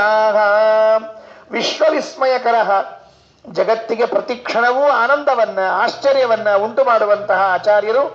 ವಂದ್ಯಮಾನ ಚರಣ ಜನೈಹಿ, ಎಲ್ಲ ಜನರು ಆಚಾರ್ಯರ ಕಾಲಿಗೆ ತಲೆ ಮುಟ್ಟಿಸ್ಬೇಕಂತೆ, ಬೇರೆ ದಾರಿ ಇಲ್ಲ, ಇವರೇ ಬೇಕು ಅಂತ. ಚಿತ್ರ ದಿಗ್ವಿಜಯ ಕೀರ್ತ್ಯ ಕೀರ್ತಿಮಾನ್, ಎಲ್ಲ ಜಗತ್ತಿನಲ್ಲಿ ಎಲ್ಲ ದಿಕ್ಕುಗಳಿಗೆ ಹೋಗಿ ದಿಗ್ವಿಜಯವನ್ನ ಮಾಡಿಕೊಂಡು ಬಂದವರು ಇಲ್ಲಿ ಆಚಾರ್ಯರಾದ್ರೆ ಅಲ್ಲಿ ಭೀಮಸೇನ. ಮೋದಯನ್ ಅನುದಿನಂ ನಿಜ ಪ್ರಜಾ, ತಮ್ಮ ಎಲ್ಲ ಪ್ರಜೆಗಳಿಗೂ ಕೂಡ ಸಂತೋಷವನ್ನು ನೀಡಿದವರು ಅಂತ ಇವರಿಗೂ ಅವರಿಗೂ ಸ್ತೋತ್ರ. ಅಂತೂ 47ನೇ ಶ್ಲೋಕದಲ್ಲಿ ಒಂದು ಮಾತು ಅಂದ್ಬಿಡ್ತಾರೆ ಪಂಡಿತಾಚಾರ್ಯರು. ವಾಸುದೇವ ದಹಿತೋ ಮಹಿಟ್ಟಧೀಹಿ ವಾಸುದೇವ ಮತ ಸಾಧ್ವಯಾ ಜಯತ್ ಧರ್ಮಸೂನುಮಿವ ಧಾರ್ಮಿಕಂ ಪುರಾ ಭೀಮಮೂರ್ತಿರಯಮೇವ ಭೂಸುರಂ. ವಾಸುದೇವ ದಹಿತಃ, ಕೃಷ್ಣನಿಗೆ ಅತ್ಯಂತ ಬೇಕಾಗಿರುವಂತಹ ಮಹಿಷ್ಠದೀಹಿ ಆನಂದ ತೀರ್ಥರು ವಾಸುದೇವಂ. ಯಾರು ವಾಸುದೇವ? ಈ ಪೂರ್ವಾಶ್ರಮದ ಗುರುಪುತ್ರನಾದ ವಾಸುದೇವನ್ನ ಸಾಧು ಅಯಾಜಯತ್, ಚೆನ್ನಾಗಿ ಯಜ್ಞವನ್ನ ಮಾಡಿಸಿದಂತೆ. ಹೇಗೆ? ಧರ್ಮಸೂನುಮಿವ ಧಾರ್ಮಿಕಂ ಪುರ. ಹಿಂದೆ ಧರ್ಮರಾಜನ ಮಗನಾದ ಯಮದೇವರ ಮಗನಾಗಿರುವಂತಹ ಯುಧಿಷ್ಠಿರನಿಗೆ ಧಾರ್ಮಿಕನಾದವನಿಗೆ ಭೀಮಮೂರ್ತಿ ಅಯಮೇವ, ಈ ಭೀಮಸೇನ ದೇವರು ಹೇಗೆ ಮಾಡಿಸಿದ್ರು ಹಾಗೆ ಅಂತ. ಅದರ ಅರ್ಥ ಏನಾಯಿತು? ಅವತ್ತು ಕಲಿಯುಗ ದ್ವಾಪರ ಯುಗದಲ್ಲಿ ಮಾಡಿರುವಂತಹ ರಾಜಸೂಯಿ ಯಾಗಕ್ಕೆ ಸಮಾನವಾದದ್ದು ಇವತ್ತು ಉಡುಪಿ ಕ್ಷೇತ್ರದಲ್ಲಿ ಆಚಾರ ಮಾಡಿರುವಂತಹ ಯಾಗ. ಅದೇನು ಯಾಗ ಮಾಡಿಸಿದ್ರಲ್ಲ ಅವರ ಕಡೆಯಿಂದ ಸೇರ್ಕೊಂಡು, ಪರಮಾದ್ಭುತವಾಗಿತ್ತು ಅಂತ ಹೇಳಿದರು. ಇನ್ನು ಪುರೋಹಿತರಾಗಿ ಯಾರು ಕೂತಿದ್ರು, ಹೇಗಿತ್ತು ಅಂತ 48ನೇ ಪದ್ಯದಲ್ಲಿ ಹೇಳ್ತಾರೆ. ಇದು ನಡೀತಾ ಇದ್ದಾಗ ಸರಿಯಾಗಿ ಬಂದ್ರಂತ, ಆಚಾರ್ಯರು ಹೇಳಿ ಕಳಿಸಿದ್ರಂತ. ಇದೇ ಯಾಗ ವೈಭವ. 4-5 ಶ್ಲೋಕ ಆದ್ರೆ ಯಾಗ ವೈಭವ ಮುಗೀತದೆ, ಅಷ್ಟು ಕೆಲಸ. ಆಚಾರ್ಯರು ತಮ್ಮಂದರಿಗೆ ಹೇಳಿ ಕಳಿಸಿದ್ರು. ಪಾಜಕದಿಂದ ತಮ್ಮ ಬಂದಿದ್ದಾರೆ, ಪಾಜಕದಿಂದ ತಮ್ಮ ಬಂದಿದ್ದಾರೆ. ಅಪ್ಪ ಅಮ್ಮ ಇದ್ರು, ಇನ್ನು ಅಪ್ಪ ಅಮ್ಮ ಇದ್ರು. 15ನೇ ಸರ್ಗದಲ್ಲಿ ಹೇಳುವಾಗ ಅಪ್ಪ ಅಮ್ಮ ವೈಕುಂಠಕ್ಕೆ ಹೋದ್ರು ಅಂತ ಹೇಳ್ತಾರೆ, ಅಲ್ಲಿವರೆಗೆ ಹೇಳಿಲ್ಲ. ಹಾಗಾಗಿ ತಂದೆ ತಾಯಿಗಳಿದ್ರು. ತಮ್ಮ ನನಗೆ ಹೇಳಿ ಕಳಿಸಿದ್ದಾರೆ, ತಮ್ಮ ಬಂದಿದ್ದಾನೆ. ಅಷ್ಟೊತ್ತಿಗೆ ನೋಡ್ರಿ ತಮ್ಮ ಎಷ್ಟು ಚೆನ್ನಾಗಿ ಅಧ್ಯಯನ ಮಾಡಿದ್ದಾರೆ ಅಂತಂದ್ರೆ ಯಜ್ಞಯಾಗ ಪ್ರಕ್ರಿಯೆಗಳನ್ನೆಲ್ಲ ಒಳ್ಳೆ ಅಭ್ಯಾಸ ಮಾಡಿಬಿಟ್ಟಿದ್ರಂತೆ ವಿಷ್ಣು ತೀರ್ಥರು ಕೂಡ. ಅದಕ್ಕೆ 48ನೇ ಶ್ಲೋಕದಲ್ಲಿ ಯಾಜ್ಜಯ ಸಮುಚಿತಾನುವಾಕ್ಯಯ ಸಪ್ರವರ್ಗ್ಯ ವಿಭವೈರಭೀಷ್ಟವೈ ವಿಶ್ವವೇತ್ತುರನುಜೋತ್ರ ಹೋತೃತಾಂ ಪ್ರಾಪ್ಯ ದೈವ ತತೀರತೋಷಯತ್. ಅಲ್ಲಿ ಯಾಜ್ಯ, ಅನುವಾಕ್ಯ, ಪ್ರವರ್ಗ್ಯ, ಅಭಿಷ್ಟವ ಅಂತ 4 ಭಾಗ ಇದೆ ಅಂತೆ ಮಂತ್ರ ಯಜ್ಞ ಮಾಡುವಾಗ. ಆ 4 ಪ್ರಕ್ರಿಯೆಗಳನ್ನ ಚೆನ್ನಾಗಿ ಅಭ್ಯಾಸ ಮಾಡಿದ ಈ ವಿಷ್ಣು ತೀರ್ಥರು ಪೂರ್ವಾಶ್ರಮದಲ್ಲಿ ಯಜ್ಞ ಮಂಟಪದಲ್ಲಿ ಯಜಮಾನ ಸ್ಥಾನದಲ್ಲಿ ಕುಳಿತುಕೊಂಡು ಸರಿಯಾಗಿ ಯಜ್ಞ ಮಾಡಿದರಂತೆ. ಹೇಗೆ ಅಂದ್ರೆ ಯಜ್ಞ ಮಾಡುವಾಗ ಯಾವ ರಾಕ್ಷಸರ ಬಾಧೆ ಇರಬಾರದು ಅಂತ ಕೆಲವು ಮಂತ್ರಗಳನ್ನ ಹೇಳಿ ರಾಕ್ಷಸ ಬಾಧೆಯನ್ನು ದೂರ ಮಾಡ್ತಾರಂತೆ. ಅಲ್ಲಿ ಗೊತ್ತಿಲ್ಲ ನಮಗೆ, ಪುರೋಹಿತರು ಮಂತ್ರ ಹೇಳ್ತಿರ್ತಾರೆ, ನಾವು ಕೇಳ್ತಿರ್ತೀವಿ ಅಷ್ಟೇ. ನಮಗೆ ಮಂತ್ರ ಬರೋದಿಲ್ಲ, ಅವರಿಗೆ ತಂತ್ರ ಬರೋದಿಲ್ಲ. ಸರಿಯಾಗಿರ್ತದೆ, ಇಬ್ರು ಜೋಡಿ ಸರಿಯದು. ನಮಗೆ ಮಂತ್ರ ಬರಂಗಿಲ್ಲ, ಅವ್ರಿಗೆ ತಂತ್ರ ಬರಂಗಿಲ್ಲ, ಮುಗಿದು ಹೋಯ್ತು. ಏನೂ ಅರ್ಥ ಆಗಲಿಲ್ಲ. ಅವನು ಸಂಸ್ಕೃತ ಹೇಳ್ತಿರ್ತಾನೆ, ಇವ್ ಕನ್ನಡದ ಬರ ಏನ್ ಮಾಡ್ಬೇಕು ಹೇಳೋಣ ಅಂತ. ಆಚಮನಂ ಅಂದ, ಅರ್ಥ ಆಗಿಲ್ಲ. 1 ಸ್ಪೂನ್ ವಾಟರ್ ಅಂದ, ಅರ್ಥ ಆಯ್ತು. ಓ ಕರೆಕ್ಟ್, ಅರ್ಥ ಆಯ್ತು. ಆಚಮನಂದ ಅರ್ಥ ಆಗಿಲ್ಲ. 1 ಸ್ಪೂನ್ ಅಂದ, ಅದು ಟೀ ಸ್ಪೂನ್ ಅಂದ್ರೆ ಅರ್ಥ ಆಗುತ್ತೆ, ಮತ್ತೆ ಇಲ್ಲೇ ಅರ್ಥ ಆಗಲ್ಲ. 1 ಟೀ ಸ್ಪೂನ್ ಸ್ವಾಹ ತಗೊಂಡ, 2nd ಟೀ ಸ್ಪೂನ್ ಸ್ವಾಹ ಅಂದ, ಅವತ್ತು ತಗೊಂಡ. 3rd ಟೀ ಸ್ಪೂನ್ ಅವನು ಕೇಳಿದ 4ನೇದು ಏನ್ ಮಾಡ್ಲಿ ಅಂದ, ಟೀ ಸ್ಪೂನ್ ಡೌನ್ ಅಂದ. ಆದರೆ ಒಟ್ಟಿಗೆ ಚಮಚ ತಗೊಂಡು ಬುಟ್ಟೆ ಹೋಗೋದ್ಬಿಟ್ಟು ಮುಗಿದ ಕೆಲಸ. ನೀರು ಬಿಡೋದು ಮುಗಿದ ಮತ್ತೆ ನಮಗೆ ಹೆಂಗ್ ಬರ್ಬೇಕ್ರಿ, ಬಿಡ್ರಿ ಅಂತ ಇರ್ತೇವೆ ನಾವು. ನಮ್ಮಂದೇನ್ರಿ ಬಿಡ ಗೋವಿಂದ ನಮಃ ಬಿಡ ಅಂತ, ನೀವೇನು ಗೋವಿಂದ ಸೌಂಡ್ ಬಿಟ್ಬಿಟ್ಟ ಮುಗಿದ ಕೆಲಸ. ಗೊತ್ತಿರಂಗಿಲ್ಲ ನಮಗೆ, ಅವ್ರ ಭಾಷೆ ನಮಗೆ ಬರೋದಿಲ್ಲ, ನಮ್ಮ ಭಾಷೆ ಅವ್ರಿಗೆ ಅರ್ಥ ಆಗಿಲ್ಲ. ಎಂಥ ಪರಿಸ್ಥಿತಿ. ಉದಾಹರಣೆ ಬಿಟ್ಟುಕೊಳ್ರಿ, ಇಷ್ಟು ಮಂದಿ ಯಜ್ಞ ಯಾಗ ದಾನ ಧರ್ಮ ಎಲ್ಲ ಶ್ರಾದ್ದ ಪಕ್ಷ ಬರ್ತದೆ, ಒಂದು ಮಂತ್ರ ಬರಲಿಲ್ಲ, ಅದರ ಅರ್ಥ ಗೊತ್ತಿಲ್ಲ ಅಂದ್ರೆ ಮಾಡಿದ ವೇಸ್ಟ್. ಅದಕ್ಕೆ ಶ್ರಾದ್ದ ಪಕ್ಷ ಏನೇ ಮಾಡ್ತಿರ್ರಿ, ಪುರೋಹಿತರು ಇರ್ಲಿ, ಎಲ್ಲ ಮಂತ್ರಗಳನ್ನ ನೀವು ಮೊದಲು ಅಭ್ಯಾಸ ಮಾಡ್ಕೊಳ್ರಿ, ಅರ್ಥ ತಿಳ್ಕೊಳ್ರಿ. ಅವ್ರು ಬರೀ ಓಂ ಓಂ ಅಲ್ಲಿ ಕೂಡ್ಸಿರ್ಬೇಕು ಅವ್ರನ್ನಷ್ಟೇ, ಎಲ್ಲ ಅವರೇ ಹೇಳ್ತಿರ್ತಾರೆ. ಏನು ಕುತ್ಕೊಂಡು ಮಾಡ್ತಿರ್ತಾನೆ, ಇಡ್ತಾನೆ, ತೆಗಿತಾನೆ, ಏನು ಮುಂದೆ ಏನು ಕೆಲಸ. ಇವ್ಯಾಕೆ ಮಾಡ್ಬೇಕು, ರೋಬೋಟ್ ಮಾಡ್ತದ ಕೆಲಸನ. ಅಲ್ಲಿ ಹಿಂಗದ್ರಿ ಮಂತ್ರ, ಶ್ರಾದ್ದೊಳಗೆ ಒಂದು ಮಂತ್ರ ಬರ್ತದ್ರಿ, ಅಲ್ಲಿ ಮಯ ಅಂತ ಬರ್ತದ, ಶ್ರಾದ್ದೊಳಗೆ ಮಯ ಅಂತ ಬರ್ತದೆ. ಮಯ ಅಂದ್ರೆ ಏನ್ರಿ, ಅದು ಶ್ರಾದ್ದ ಮಾಡೋ ಹೇಳೋ ಮಂತ್ರ ಅದು. ನಮ್ಮ ಅಪ್ಪನ ಪಿಂಡ ಇಡ್ತೀನಿ ತಿಳ್ಕೊಂಡು ಹೇಳಿ ಅವ್ನು ಪುರೋಹಿತ ಇರ್ತಾನ್ರಿ, ಮಯ ನನ್ನಿಂದ ಅಂತ ಅವ ಹೆದರ್ತಾನೆ. ಆ ಪಿಂಡ ಇಡ್ಬೇಕಾರೆ ಅಸ್ಮತ್ ಪಿತಾಹ ನಮ್ಮ ಅಪ್ಪನ ಪಿಂಡ ಅಂತ ಇವ ಅನ್ಬೇಕು. ಆ ಪುರೋಹಿತ ಇರ್ತಾನೆ, ನಮ್ಮ ಅಪ್ಪನ ಪಿಂಡ ಅಂತ ಅವಾಗಿರ್ತಾನೆ. ಇಡೋದು ಯಾರು ಇವ, ಹೇಳೋದು ಯಾರು ಅವ. ವಾಹ್, ವಾಟ್ ಎ ಕಾಂಬಿನೇಷನ್. ಹೇಳಿದಲ್ಲ, ಇವಂಗ ತಂತ್ರ ಬರೋದಿಲ್ಲ, ಅವ ಮಂತ್ರ ಬರೋದಿಲ್ಲ. ಬರೀ ಕೆಲಸ ನೋಡ್ಕೋಬೇಕು, ಯಾರು ಯಾವ್ದು ಹೇಳಬೇಕು ಯಾವ್ದು ಬಿಡಬೇಕು ಗೊತ್ತಿಲ್ಲ. ಎಲ್ಲಿ ಅಸ್ಮತ್ ಶಬ್ದ ಯುಷ್ಮತ್ ಶಬ್ದ, ಇದು ನಂದು ಇದು ನಿಂದು ಯಾವ್ದು ಗೊತ್ತಾಗೋದಿಲ್ಲ. ಒಟ್ಟು ಅವ್ರು ಹೇಳ್ತಿರ್ತಾನೆ, ಇಟ್ಕೊಂಡು ಹೋಗ್ತಿರ್ತಾನೆ ಅಷ್ಟೇ ಕೆಲಸ. ಅದಕ್ಕೆ ಏನಾಗ್ತದೆ ಗೊತ್ತೇನ್ರಿ, ಶ್ರಾದ್ದ ಇವ್ರು ಮಾಡಿದ್ರು ಅವ್ರ ಪಿತೃಗಳು ಸಂತೋಷ ಆಗಿರ್ತಾರೆ, ಗೊತ್ತಾಗ್ತಿಲ್ಲ. ಅದಕ್ಕೆ ಯಾಜ್ಜಯ ಸಮೋಚಿ, ಯಾರ ಪಿತೃಗಳು, ಪುರೋಹಿತರ ಪಿತೃಗಳು. ಅದಕ್ಕೆ ಅವ್ರು ಶ್ರೀಮಂತ ಕೂತಿರ್ತಾರೆ, ಇಲ್ಲೇ ಕೂತಿರ್ತಾವ. ಯಾಜ್ಜಯ ಸಮುಚಿತಾನು ವಾಕ್ಯಯ ಸಪ್ರವರ್ಗ್ಯ ವಿಭವೈರ ಬಿಟ್ಟವೈ ವಿಶ್ವವೇತ್ತುರನುಜೋಕ್ತೋತ್ರತಾಂ ಪ್ರಾಪ್ಯ ದೈವ ತತೀರತೋಷಯತ್. ವಿಶ್ವವೇತ್ತು ಅನುಜಃ, ಸರ್ವಜ್ಞರಾದ ಆಚಾರ್ಯರ ತಮ್ಮ ಅವರು ಏನ್ ಮಾಡಿದ್ರು ಅಂದ್ರೆ, ಅತ್ರ ಈ ಯಜ್ಞದಲ್ಲಿ ಹೋತ್ರತಾಂ ಪ್ರಾಪ್ಯ, ಹೋತ್ರಗಳು ಹೋಮ ಮಾಡ್ಲಿಕ್ಕೆ ಕೂತವರಾಗಿದ್ರು. ಮೊದಲು ಪ್ರಾರಂಭ ಆಯಿತು. ಸಮುಚಿತ ಅನುವಾಕ್ಯಯ ಯಾಜ್ಜಯ, ಅನುವಾಕ್ಯ ಯಾಜ್ಯವಾಕ್ಯಗಳನ್ನೆಲ್ಲವನ್ನ ಹೇಳ್ತಕ್ಕಂಥವರಾಗಿದ್ದಾರಂತೆ. ಮೊದಲು ಹೇಳಬೇಕಾದ ಮಂತ್ರ ಅನುವಾಕ್ಯ ಮಂತ್ರ ಅಂತೆ, ಆಮೇಲೆ ಯಾಜ್ಯ, ಆಮೇಲೆ ಮುಂದಿಂದೆಲ್ಲ ಪ್ರವರ್ಗ್ಯ ಅಭಿಷ್ಟ ಮಂತ್ರಗಳನ್ನೆಲ್ಲ ಹೇಳಬೇಕು ಅಂತ ಪ್ರಕ್ರಿಯೆ ಹೇಳಿದ್ದಾರೆ. ಅದನ್ನು ಮಾಡಿ ದೈವತ ತತೀಹಿ ಅತೋಷಯತ, ಎಲ್ಲ ದೇವತೆಗಳಿಗೆ ಸಂತೋಷವನ್ನು ಪಡಿಸಿದ್ರು ಆಚಾರ್ಯ ತಮ್ಮಂದರು ಅಂತ ಹೇಳಿದ್ರಂತೆ. ಇನ್ನು 49ನೇ ಶ್ಲೋಕದಲ್ಲಿ ಹೇಳುವಾಗ, ಸಪ್ರಯುಜ್ಯ ನಿಶಿತಾ ನಿಶಾತಧೀಹಿ ವೈಶ್ವದೇವ ವರಶಾಸ್ತ್ರ ಸಂತತೀಹಿ ರಾಕ್ಷಸಾಸುರ ನಿರಾಸ ಕೃತ್ಸುರಾನ್ ವೀರವರ್ಯ ಇವ ಭಾಗಮಾಪಯತ್. ಸಹ ಪ್ರಯುಜ್ಯ ನಿಶಿತಾ ನಿಶಾತಧೀಹಿ, ಅವರು ಪ್ರಯೋಗ ಮಾಡಿದ್ರಂತೆ, ಅದ್ಭುತವಾದ ಮಂತ್ರಗಳ ಪ್ರಯೋಗವನ್ನ ಮಾಡಿ, ನಿಶಿತಾಹ ಅತ್ಯಂತ ವೀರ್ಯವತ್ತವಾದ ವೈಶ್ವದೇವರ ಶಾಸ್ತ್ರ ಸಂತತೀಹಿ, ವೈಶ್ವದೇವ ಅಗ್ನಿ ಮಾರುತ ಮರುತ್ವತಿ ಎಂಬುವಂತಹ ಮಂತ್ರಗಳನ್ನ ಪ್ರಯೋಗ ಮಾಡಿದ್ದಾರೆ. ರಾಕ್ಷಸಾಸುರ ನಿರಾಸಕೃತ, ಎಲ್ಲ ರಾಕ್ಷಸರನ್ನ ಅಸುರರನ್ನ ನಿರಾಸ ಮಾಡುವಂತಹ ಮಂತ್ರಭಾಗಗಳನ್ನು ಹೇಳಿ ಸುರಾನ್ ಆಪಯತ್, ಇದು ದೇವತೆಗಳಿಗೆ ಹವಿಸ್ಸನ್ನು ಮುಟ್ಟಿಸ್ತಕ್ಕಂಥವರಾಗಿದ್ದಾರೆ ಅಂತ ಯಜ್ಞದ ಪ್ರಕ್ರಿಯೆಯಲ್ಲಿ ಮುಂದೆ ಹೇಳ್ತಾ ಇದ್ದಾರೆ. ಹೇಗೆ, ವೀರವರ್ಯ ಇವ ಭಾಗ ಮಾಪಯತ್, ಒಬ್ಬ ವೀರ ಹೇಗೆ ಪಾಪ ಅನ್ಯಾಯ ಆದವರಿಗೆ ಅಥವಾ ದುರ್ಬಲರಿಗೆ ತಾನು ಮುಂದೆ ನಿಂತು ದುಷ್ಟರನ್ನ ಹೊಡೆದು ಅವರಿಗೆ ಸಲ್ಲಿಸಬೇಕಾದದ್ದನ್ನು ಸಲ್ಲಿಸ್ತಾರೋ, ಹಾಗೆ ಆಚಾರ್ಯರ ತಮ್ಮಂದರು ಯಜ್ಞ ಭಾಗದಲ್ಲಿ ಮಂತ್ರಗಳನ್ನು ಹೇಳಿ ರಾಕ್ಷಸರನ್ನ ದೂರ ಮಾಡಿ ಅವರೇ ದೇವತೆಗಳಿಗೆ ಎಲ್ಲ ಹವಿಸ್ಸಗಳನ್ನು ಸಮರ್ಪಣೆ ಮಾಡ್ತಾ ಇದ್ದಾರೆ ಅಂತ 49ನೇ ಶ್ಲೋಕ. 50ನೇ ಶ್ಲೋಕದಲ್ಲಿ ಮತ್ತೊಂದು ಕಥೆ. ಏನು ಅಂದ್ರೆ, ವಾಯುನಾ ತ್ರಿರಪಿ ಪೂರ್ವಪಾಯಿನ ಸರ್ವದೈವ ತಜಿತಾ ತರಸ್ವಿನ ಯೋಪರೋಕ್ಷ ವಪುಷಾಪ್ಯಪೇಕ್ಷಿತಃ ಕೋತ್ರವರ್ಣಯತಿ ತಮ್ಮ ಮಹಾಕ್ರತುಂ. ಪಂಡಿತಾಚಾರ್ಯರಂದ್ರು, ಆ ಮಹಾಯಾಗವನ್ನು ನಾವೇನು ವರ್ಣನೆ ಮಾಡ್ತೀವಿ, ಕೋ ಅತ್ರ ವರ್ಣಯತಿ ತಮ್ಮ ಮಹಾಕ್ರತುಂ, ಮಹಾಯಾಗವನ್ನು ನಾವು ವರ್ಣನೆ ಮಾಡ್ಲಿಕ್ಕೆ ಸಾಧ್ಯ ಇಲ್ಲ. ಯಾಕೆ, ಯಾರು ಮುಂದೆ ನಿಂತುಕೊಂಡು ಯಜ್ಞ ಮಾಡಿಸಿದ್ರು, ಆಚಾರ್ಯರೇ ನಿಂತು ಮುಂದೆ ಯಜ್ಞ ಮಾಡಿಸ್ತಾ ಇದ್ದಾರೆ. ವಿಷ್ಣು ತೀರ್ಥರು ಯಜ್ಞ ಮಾಡಿದವರು, ಪುರೋಹಿತರು ಪೂರ್ವಾಶ್ರಮದ ಗುರುಪುತ್ರ. ಅಧ್ಯಕ್ಷ ಯಾರಿಗೆ, ಅಧ್ಯಕ್ಷರು ಯಾರು ಅಂದ್ರೆ ಸ್ವಯಂ ಸ್ವಾಮಿಗಳ ಅಧ್ಯಕ್ಷರು. ನಮ್ಮಲ್ಲಿ ಹೇಳ್ತಿರ್ತೀವಲ್ಲ, ಸ್ವಾಮಿಗಳ ಅಧ್ಯಕ್ಷತೆಯಲ್ಲಿ ಬೃಹತಿ ಸಹಸ್ರ ನಡೀತು ಅಂತ ಹೇಳ್ತಿರ್ತಾರೆ. ಸ್ವಾಮಿಗಳ ಅಧ್ಯಕ್ಷತೆಯಲ್ಲಿ ಅಂಥ ಹೋಮ ಇಂಥ ಹೋಮ ಅಂತಿರ್ತಾರಲ್ಲ, ಇಲ್ಲಿ ನಡೆದಿರುವಂತಹ ಹೋಮದಲ್ಲಿ ಅಧ್ಯಕ್ಷರು ಯಾರು ಅಂದ್ರೆ ಆನಂದ ತೀರ್ಥರೇ ಅಧ್ಯಕ್ಷರು. ಅವರ ಅಧ್ಯಕ್ಷತೆ ಇದ್ದದಕ್ಕೆ ಸ್ವಲ್ಪ ಬೆಳಗು ಬಂತಂತೆ, ಚಂದ ಆಯ್ತು. ಏನ್ ಚಂದ ಆಯ್ತು ಅಂತ ಕೇಳಿದ್ರೆ, ವಾಯುನಾ ತ್ರಿರಪಿ ಪೂರ್ವ ಪಾಗಿನ ಒಂದು ಕಥೆ ಹೇಳ್ತಾರೆ. ಎಲ್ಲಿ ಬಂದಿದೆ ಆ ಕಥೆ ಅಂದ್ರೆ ಐತರೇಯದಲ್ಲಿ ಬ್ರಾಹ್ಮಣ ಖಂಡದಲ್ಲಿ ಒಂದು ಕಥೆ ಬರ್ತದೆ. ಆ ಕಥೆ ಏನು ಅಂತ ತಿಳ್ಕೊಳ್ರಿ. ಕಥೆ ಆದ ಮೇಲೆ ಅಂಥ ವಾಯುದೇವರು ಈ ಯಜ್ಞಕ್ಕೆ ಬಂದಿದ್ರು ಅಂದ್ರೆ ನೀವು ಅರ್ಥ ಮಾಡಿಕೊಳ್ಳ್ರಿ ಅಂತ ಇಷ್ಟ ಹೇಳ್ಬಿಡ್ತಾರೆ. ಏನ್ ಕಥಾಭಾಗ ಅಂದ್ರೆ, ಯಜ್ಞ ಆಯಿತಂತೆ. ಪೂರ್ವದಲ್ಲಿ ಒಂದು ಯಜ್ಞ ಮುಗೀತು. ಮುಗಿದಾಗ ಎಲ್ಲಾ ದೇವತೆಗಳು ಬಂದಿದ್ರು. ಎಲ್ಲಾ ದೇವತೆಗಳು ಬಂದಾಗ ಎಲ್ರಿಗೂ ಯಜ್ಞ ಮುಗಿದ ಮೇಲೆ ಈ ಸೋಮಪಾನ ಅಂತ ಇರ್ತದೆ. ಸೋಮಪಾನ ಅಂದ್ರೆ ಒಂದು ಸೋಮರಸ. ಆ ರಸವನ್ನ ಕುಡಿಬೇಕು. ಯಜ್ಞದ ಪ್ರಕ್ರಿಯೆಯನ್ನು ಸೋಮರಸವನ್ನ ಪಾನ ಮಾಡಬೇಕು. ಆ ಸೋಮರಸ ಪಾನ ಮಾಡುವಾಗ ಯಾರು ಮೊದಲು ಕುಡಿಬೇಕು ಅಂತ ಪ್ರಶ್ನೆ ಬಂತು. ನಾನು ಮೊದಲು ಕುಡಿಬೇಕು, ನೀನು ಮೊದಲು ಕುಡಿಬೇಕು ಅಂತ ಶುರುವಾಯ್ತಂತ. ಹೇಳಿದ್ನಲ್ಲ, ತೀರ್ಥ ಮೊದಲು ನಮ್ದು ನಿಮ್ದು ಅಂತ ಹೇಳಿರ್ತಂತೆ ಇದ್ದಲ್ಲ. ಹಂಗ ಕೆಲವು ಪಂಚಾಮೃತಕ್ಕೂ ಹಿಂಜೆಗಳು ಇಟ್ಟುಕೊಂಡಿರ್ತಾರೆ. ನಾ ಮೊದಲು ಪಂಚಾಮೃತ ಕುಡಿಬೇಕು, ನಾ ಮೊದಲು ಪಂಚಾಮೃತ ಕುಡಿಬೇಕು ಅಂತ ತಿಳ್ಕೊಂಡು. ಅಂದ್ರೆ ಮೊದಲು ಕುಡಿದ್ರೆ ಬಕೆಟ್ ಗಟ್ಟಲೆ ತಗೊಳ್ಳಿ ಬರ್ತದೆ, ಆಮೇಲೆ ಕುಡಿದು ತೀರ್ಸೋಟ್ನೆ ಬರ್ತದೆ. ಅದಕ್ಕೆ ಮೊದಲು ಕುಡಿಬೇಕು ಅಂತ ಅಷ್ಟೇ, ಇದೇನಿಲ್ಲ. ಅದಕ್ಕೆ ಯಾರು ತಗೋಬೇಕು ಎಲ್ಲಾ ದೇವತೆಗಳು ನಿರ್ಧಾರ ಮಾಡಿ, ಸುಳ್ಳ ಯಾರು ತಗೋಬೇಕು, ಯಾರು ಉಳಿದ ದೇವತೆಗಳನ್ನ ಸೋಲಿಸಿ ಮೊದಲು ಬರ್ತಾರೋ ಅವರು ತಗೊಳ್ಬೇಕು ಅಂತ ನಿರ್ಧಾರ ಆಯ್ತು. ಸರಿ, ಏನು ಸ್ಪರ್ಧೆ ಅಂದ್ರೆ, ಇಲ್ಲಿಂದ ಅಲ್ಲಿ ಓಡಬೇಕು.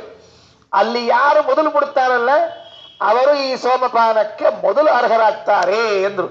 ಸರಿ ಅಂದ್ಕೊಂಡು ಎಲ್ಲರೂ ನಿಂತ್ಕೊಂಡ್ರು. ಆ ದೇವತೆಗಳ ಸಾಲಿನಲ್ಲಿ ವಾಯುದೇವರು ಇದ್ರು. ಮೊದಲು ಆ ದೇವತೆಗಳ ಸಾಲಿನಲ್ಲಿ ವಾಯುದೇವರು ಇದ್ದಾರೆ. ವಾಯುದೇವರು ಪಕ್ಕದಲ್ಲಿ ಇಂದ್ರದೇವರಾದ ಮೇಲೆ ಮುಂದೆ ಅಶ್ವಿನಿ ದೇವತೆಗಳು, ಹಿಂಗೆ ಎಲ್ಲರೂ ಸೇರ್ಕೊಂಡಿದ್ದಾರೆ. ಒಬ್ರು ಇಬ್ರು ಅಂತಲ್ಲ, ಎಲ್ಲರೂ ಸೇರ್ಕೊಳ್ತಕ್ಕಂಥವರಾಗಿದ್ದಾರೆ. ಸೇರಿಕೊಂಡಾಗ ಓಡ್ಲಿಕ್ಕೆ ಪ್ರಾರಂಭ ಮಾಡಿದರು. ವಾಯುನಾ ತ್ರಿರಪಿ ಪೂರ್ವ ಪಾಗಿನ. ಓಡಿ ಓಡಿ ಓಡಿ ಹೋಗ್ತಾ ಇದ್ರೆ ಯಾರ ಮೊದಲು ಮುಟ್ಟಿದ್ರು ಅಂತ ನಾವು ಹೇಳೋದು ಬೇಕಾಗಿಲ್ಲೇ ಇಲ್ಲ. ಈಗ ಉಲ್ಟಾ ಹಿಡಿದ್ರೆ ಬೈಸ್ಕೋತೀವಿ, ಅಷ್ಟು ಕೆಲಸ ಈಗ. ಯಾರು ಮೊದಲು ಓಡಿದ್ರು ಹೇಳಲಿಕ್ಕೆ ಹೋಗ್ಬಾರ್ದ್ರಿ. ಸೆಕೆಂಡ್ ಯಾರು ಓಡಿದ್ರು ಅಂತ ಹೇಳ್ಬೇಕು. ಈಗ ಇಂದ್ರದೇವರು ಸೆಕೆಂಡ್ ಓಡಿದ್ರು, ಅಶ್ವಿನಿ ದೇವತೆಗಳು ಥರ್ಡ್ ಫೋರ್ತ್ ಓಡಿದ್ರು, ಉಳಿದವರೆಲ್ಲ ಮುಂದೆ ಆಮೇಲೆ ಓಡ್ಕೊಂಡ್ರಂತ. ಅಂದ್ಮೇಲೆ ಫಸ್ಟ್ ಯಾರು ಓಡಿದ್ರು, ಮುಗಿದೋಯ್ತು ಕೆಲಸ. ವಾಯುದೇವರೇ ಮೊದಲು ಓಡಿದ್ರು. ಯಾಕೆ? ಮನೋಜವಂ ಮಾರುತ ತುಲ್ಯ ವೇಗಂ ಜಿತೇಂದ್ರಿಯಂ ಬುದ್ಧಿಮತಾಂ ವರಿಷ್ಠಂ. ಮನೋಜವ ಏನು, ಮನಸ್ಸಿನ ವೇಗಕ್ಕಿಂತಲೂ ಮಿಗಿಲಾದ ವೇಗ ಅದ ವಾಯುದೇವರದ್ದು. ಅಂತಹ ವಾಯುದೇವರು ಹೋಗಿ ನಿಂತು ಮುಟ್ಟಿಬಿಟ್ರು. ಒನ್ ಟೈಮ್ ಫೇಲ್ ಆಗಿಬಿಡ್ತು. ಎಲ್ಲಾ ದೇವತೆಗಳ ಮುಖ ಹಿಂಗಾಗ್ಬಿಡ್ತು. ವಾಯುದೇವರು ಕುಡಿತಾರೆ ಅಂತ ಅಂದ್ಮೇಲೆ ಮತ್ತೆ ಮುಂದಿನವ್ರು ಸಿಗುತ್ತದೋ ಇಲ್ಲೋ ಯಾರಿಗೂ ಗೊತ್ತು. ಹಿಂಗಾಗಿ ಮತ್ತೆ ಅವ್ರು ದೊಡ್ಡ ಹೊಟ್ಟಿ ಹಾಕಿ ಹೊಡೆದ್ಬಿಟ್ರು. ಮುಂದೇನು ಕಥೆ? ಅದಕ್ಕೆ ಮೆಲ್ಲ ಇಂದ್ರದೇವರು ಹಿಂದೆ ಹೋದ್ರಂತ. ನಮಗೊಂಚೂರು ಅಂದ್ರಂತ. ಯಾಕಂತ ಕೇಳಂತ ವಾಯುದ, ಸೆಕೆಂಡ್ ಬಂದೀನಲ್ಲ ಅಂದ್ರಂತ. ಇಂದ್ರದೇವರೇನಂದ್ರು, ಸೆಕೆಂಡ್ ಬಂದೀನಲ್ಲ ಅಂದ್ರಂತ. ಒಂದು ಅಡ್ವರ್ಟೈಸ್ಮೆಂಟ್ ನೋಡಿದಿರಿ, ನಾನು ಭಾರಿ ಅಡ್ವರ್ಟೈಸ್ಮೆಂಟ್ ಇತ್ತು ಅದು. ನನಗೆ ಇಷ್ಟು ಸಂತೋಷ ಆಯ್ತು ಅಡ್ವರ್ಟೈಸ್ಮೆಂಟ್ ನೋಡಿದಾಗ. ನಾನು ಜೀವನದಾಗ ಹಂಗೆ ಇರಬೇಕು ಅಂತ ತಿಳ್ಕೊಂಡೆ. ಏನು, ಅಪ್ಪ ನೌಕರಿಯಿಂದ ಬಂದಾಗ ಮನ್ಯಾಗ ಅಮ್ಮ ಮಗಗ ಗುಲಾಬ್ ಜಾಮೂನ್ ಮಾಡಿಸಿ ತಿನ್ನಿಸ್ಲಿಕ್ಕತ್ತಿಲ್ಲಂತೆ. ಗುಲಾಬ್ ಜಾಮೂನ್ ಬಾಯ ಇಡ್ಲಿಕ್ಕತ್ತಿದ್ದು, ಇವ್ ತಿನ್ಕೋತ್ ಕೂತಿದ್ದ. ಅಪ್ಪ ಬಂದ, ಇವನೊಂದು ಬಾಯ ಹಾಕೊಂಡ. ಏನ್ ಸ್ಪೆಷಲ್ ಇವತ್ತು? ನಮ್ಮ ಹುಡುಗ ಇವತ್ತು ರನ್ನಿಂಗ್ ರೇಸ್ ಒಳಗ ಸೆಕೆಂಡ್ ಬಂದದ, ಅದಕ್ಕೆ ಹಂಗ. ಅಪ್ಪಿ ಎಷ್ಟು ಮಂದಿ ಪಾರ್ಟಿಸಿಪೇಟ್ ಮಾಡಿದ್ರು? ಇಬ್ರು ಅಂದಂತೆ. ಕಲಾಸ್ ಇಬ್ರು ಪಾರ್ಟಿಸಿಪೇಟ್ ಮಾಡಿದ್ರು. ಎರಡನೇದ ವೈವ, ಅದಕ್ಕೆ ಸೆಕೆಂಡ್ ರ್ಯಾಂಕ್ ಬಂದ್ರೆ ತಗೋ ಗುಲಾಬ್ ಜಾಮೂನ್. ಎದಕ್ಕಿದು? ನಮ್ಮ ಕಂಪ್ನಿ ಗುಲಾಬ್ ಜಾಮೂನ್ ಅಷ್ಟು ಚಲೋದ ತಗೊಳ್ರಿ ಅಂತ ಹೇಳಿಕ್ಕಿದು. ಇಂಥ ಅಡ್ವರ್ಟೈಸ್ಮೆಂಟ್ಗಳು. ಅದಕ್ಕೆ ನಮಗೂ ಇಂಥವ ಕಣ್ಣಿಗೆ ಬೀಳ್ಬೇಕು ಎಲ್ಲರ. ಹೋಗ್ಬಿಡ್ರಿ. ಇನ್ನು ದೇವರಂದ್ರು, ನಾ ಸೆಕೆಂಡ್ ಅಂದ್ರು. ಏನ್ ಮಾಡ್ಬೇಕು ಅಂದ್ರು, ಏನ್ ಸೆಕೆಂಡ್ ಅದೇನ್ ಮಾಡ್ಬೇಕು ಅಂದ್ರು, ಅರ್ಧ ಕೊಡ್ರಿ ಅಂದ್ರು. ಸಾರಿ ಅಂದ್ರು. 1/3 ಅಂದ್ರು. ಸಾರಿ ಅಂದ್ರು. ಎಷ್ಟು ಅಂತ? 1/4 ಅಂದ್ರು. ಎಸ್ ಅಂದ್ರು. ಬರ ವಾಯುದೇವರು ಎಷ್ಟು ಸೋಮಪಾನವನ್ನ ಮಾಡಿದ್ರಲ್ಲ ಅದರಲ್ಲಿ ಕಾಲು ಭಾಗ ಯಾರಿಗೆ ಕೊಟ್ರು ಅಂದ್ರೆ ಇಂದ್ರದೇವರಿಗೆ ಕೊಟ್ರು. ಉಳಿದೆಲ್ಲ ಉಳಿದವ್ರಿಗೆ ಹೋಯ್ತು. ಇರ್ಲಿ, ಅಂತೂ ಇದು ಒನ್ ಟೈಮ್ ಆತ್ರಿ. ಮತ್ತೊಂದು ಯಜ್ಞ ಆಯ್ತಂತೆ. ಮತ್ತೊಂದು ಯಜ್ಞ ಆದಾಗಲೂ ಕೂಡ ಮತ್ತೆ ಸೋಮಪಾನ ಮಾಡೋದ್ರಿಂದ ಪ್ರಶ್ನೆ ಬಂತಂತ. ಸೇಮ್ ಇದೆ, ಮತ್ತೆ ರಿಪೀಟ್ ಆತ್ರಿ. ವಾಯುನಾ ತ್ರಿರಪಿ ಪೂರ್ವ ಪಾಯಿನ. 3 ಸರಿ ಆಗ್ಬೇಕು ಈ ಕಥೆ. 3 ಬಾರಿ ಯಜ್ಞ ಮಾಡಿದಾಗಲೂ 3 ಸರ್ತಿ ಸೋಮಪಾನವನ್ನ ಮಾಡಿದವರು ಮೊಟ್ಟ ಮೊದಲು ಬಂದವರು ಯಾರು ಅಂದ್ರೆ ವಾಯುದೇವರು. ವಾಯುದೇವರಿಗೆ ಪೂರ್ಣ ಪಾನ ಮಾಡುವಂತಹ ತಾಕತ್ತು, ಇಂದ್ರದೇವರಿಗೆ ಕಾಲು ಭಾಗ ಮಾತ್ರ ಮಾಡಿದಂತೆ. ಅರ್ಥ ಆಯ್ತಾ? ಇಂದ್ರದೇವರು ಎಷ್ಟು ಮಾಡಿದ್ರು? ಕಾಲು ಭಾಗ ಮಾತ್ರ ಮಾಡಿದಂತೆ. ಅದಕ್ಕೆ ಮುಂದೆ ಟೀಕಾಕೃತ್ಪಾದರಾಗಿ ಬಂದಾಗ ಕಾಲು ಭಾಗ ಮಾತ್ರ ವ್ಯವಸ್ಥೆ ಮಾಡಿಕೊಂಡ್ರು, ಉಳಿದು ಎಲ್ಲದಕ್ಕೂ ವ್ಯವಸ್ಥೆ ಮಾಡಲಿಲ್ಲ. ಆಚಾರ್ಯ ಸರ್ವಮೂಲ ಗ್ರಂಥಗಳನ್ನು 37, 38, ಪಾಪ ಇವತ್ತಂತೂ 50 ಆಗ್ಯಾಬಿಡ್ರವು, ಅಂತೂ ಬಹಳ ಬರದಾರಲ್ಲ. ಆ ಗ್ರಂಥಗಳಲ್ಲಿ ಕಾಲು ಭಾಗದಷ್ಟು ಸಂಗ್ರಹ ಮಾಡಿದರು. ಯಾಕೆ ಅಂದರೆ ಮೂಲ ರೂಪದಲ್ಲಿ ವಾಯುದೇವರು ಸೋಮಪಾನ ಮಾಡುವಾಗ ಬಿಟ್ಟು ಕೊಟ್ಟದ್ದು ಕಾಲು ಭಾಗ, ಈಗೂ ಅಷ್ಟೇ ಮಾಡ್ಬೇಕು ನಾವು ಅಂತ ಹೇಳಿ ಕಾಲು ಭಾಗ ಮಾತ್ರ ಮಾಡಿದರಂತೆ, ಜಾಸ್ತಿ ಮಾಡ್ಲಿಕ್ಕೆ ಹೋಗಲಿಲ್ಲ. ಅವರಿದ್ದದ್ದು ಅಷ್ಟೇ 10-12 ವರ್ಷ ಪೀಠದ ಮೇಲೆ, ಇರೋದೇ 40 ವರ್ಷ. ಇವೆಲ್ಲ ಕಾಲು ಭಾಗಗಳಷ್ಟೇ, ಜಾಸ್ತಿ ಇಲ್ಲೇ ಇಲ್ಲ. ಅದು ಪೂರ್ವದಲ್ಲೂ ಹಾಗೆ ಇದ್ದರಿಂದ ಇಲ್ಲೂ ಕೂಡ ಹಾಗೆ ಮಾಡಿಕೊಟ್ರು. ಇಂಥ ವಾಯುದೇವರು ಇಲ್ಲಿ ಯಜ್ಞ ನಿಂತು ನಡೆಸಿದಾಗ ಅದು ಎಷ್ಟು ಚಂದ ಇಲ್ಲ, ನೀವೇ ಅರ್ಥ ಮಾಡಿಕೊಳ್ಳ್ರಿ. 3 ಬಾರಿ ಸೋಮಪಾನ ಯಾಗವನ್ನ ಈಗ ಅಪರೋಕ್ಷ ವಪುಷ ಎದುರಿಗೆ ಕಣ್ಣಿಗೆ ಕಾಣ್ತಾ ಇದ್ದು ಸೋಮಪಾನವನ್ನು ಮಾಡಿಸ್ತಾರೆ ಅಂತಂದ್ರೆ, ಅಂದರೆ ಯಜ್ಞ ನಡೆಸ್ತಾರೆ ಅಂದರೆ ಬಹಳ ಅದ್ಭುತವಾದದ್ದು ಅಂತ ಇಷ್ಟು ತಿಳಿಸಿಕೊಡ್ತಾರೆ. ಮುಕ್ತಾಯ ಆಯಿತು 9ನೇ ಸರ್ಗ. ಕೊನೆಯ 2-3 ಶ್ಲೋಕ ಕೇಳ್ಬೇಡ್ರಿ, ಮತ್ತೆ ಡೇಂಜರ್ ಇದೆ. ಈ 2 ಶ್ಲೋಕ ಮುಗಿಸ್ಬೋಣಂತೆ.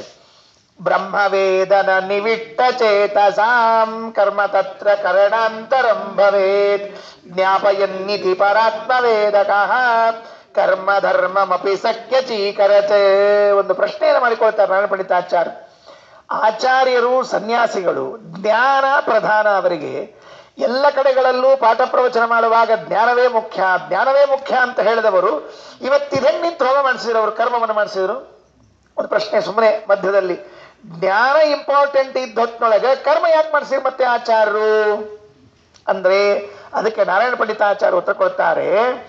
ಬ್ರಹ್ಮವೇದನ ನಿವಿಷ್ಟ ಚೇತಸಾಂ, ಯಾರು ದೇವರನ್ನ ತಿಳ್ಕೊಳ್ಬೇಕು ಅಂತ ಇಟ್ಕೊಂಡಿದ್ದೀರೋ ಅವರಿಗೆ ಶ್ರವಣ ಮನನ ಧ್ಯಾನಗಳು ಎಷ್ಟು ಮುಖ್ಯವೋ ಕರ್ಮವೂ ಅಷ್ಟೇ ಮುಖ್ಯ ಅಂತ ತಿಳಿಸಿಕೊಡುವುದಕ್ಕಾಗಿ ಆಚಾರ್ಯರು ಕರ್ಮ ಮಾಡಿಸಿದ್ರಂತೆ. ಕರ್ಮ ಏನ್ ಮಾಡ್ತದೆ? ನಾವು ಮಾಡುವಂತಹ ನಿತ್ಯದಲ್ಲಿನ ಶುದ್ಧ ಕರ್ಮಗಳು ಅಂತರಂಗವನ್ನು ಶುದ್ಧ ಮಾಡಿ ಶ್ರವಣ ಮಾಡಿದ್ದನ್ನೆಲ್ಲ ಒಳಗೊಳಿಸಿ ಮನನ ಮಾಡಿಸಿ ಧ್ಯಾನ ಮಾಡಿಸಿ ದೇವರ ಸಾಕ್ಷಾತ್ಕಾರ ಮಾಡಿಕೊಡ್ತದೆ. ಅಂದ ಮೇಲೆ ನಮಗೆ ಕರ್ಮ ಶುದ್ಧಿ ಇದ್ದಿದ್ದಿಲ್ಲ ಅಂತಾದರೆ ಜ್ಞಾನ ಶುದ್ಧಿ ಸಿಗೋದಿಲ್ಲ. ಅದನ್ನು ತಿಳಿಸಿಕೊಟ್ರು ಆಚಾರ್ಯ. ಕರ್ಮ ತತ್ರ ಕರಣಾಂತರಂ ಭವೇತ್. ದೇವರನ್ನ ಸಾಕ್ಷಾತ್ಕಾರ ಮಾಡಿಕೊಳ್ಳಿಕ್ಕೆ ಶ್ರವಣ ಮನನಾದಿಗಳು ಹೇಗೆ ಸಾಧನವೋ ಕರ್ಣಗಳೋ, ಹಾಗೆ ಕರ್ಮವೂ ಕರ್ಣ. ನಾನೊಂದು ಸರ್ತಿ ನಮ್ಮ ಗುರುಗಳಿಗೆ ಕೇಳಿದ್ದೆ ಸುಮ್ಮನೆ ತಮಾಷೆಯಾಗಿ, ಆಚಾರ್ಯ ಸುಳ್ಳ ದಿವಸ ಸ್ನಾನ ಮಾಡ್ಬೇಕಂತೀರಿ, ಪೂಜೆ ಮಾಡ್ಬೇಕಂತೀರಿ, ಸ್ನಾನ ಪೂಜೆ ಎಷ್ಟು ಟೈಮ್ ವೇಸ್ಟ್ ಆಗ್ತದ ವಿಚಾರ ಮಾಡ್ರಿ ನೀವು. ಅದರ ಬದ್ಲಿ ಏನಿಲ್ಪ ವಾರಕ್ಕೊಮ್ಮೆ ಸ್ನಾನ ಮಾಡೋದು ಆರಾಮ್ಸೆ, 8 ದಿವಸಕ್ಕೊಮ್ಮೆ, 15 ಯಾವಾಗೂ ಒಮ್ಮೆ, ಯಾವಾಗ ಅನುಕೂಲ ಆಗ್ತಾವ ಮಾಡ್ಕೊಳ್ಳೋದು. ಎಷ್ಟು ಓದ್ಲಿಕ್ಕೆ ಆಗ್ತದವ, ಎಷ್ಟು ಓದ್ಲಿಕ್ಕೆ ಆಗ್ತದ? ಬೇಕಾದಷ್ಟು ಹೊತ್ತು ಓದೋದು.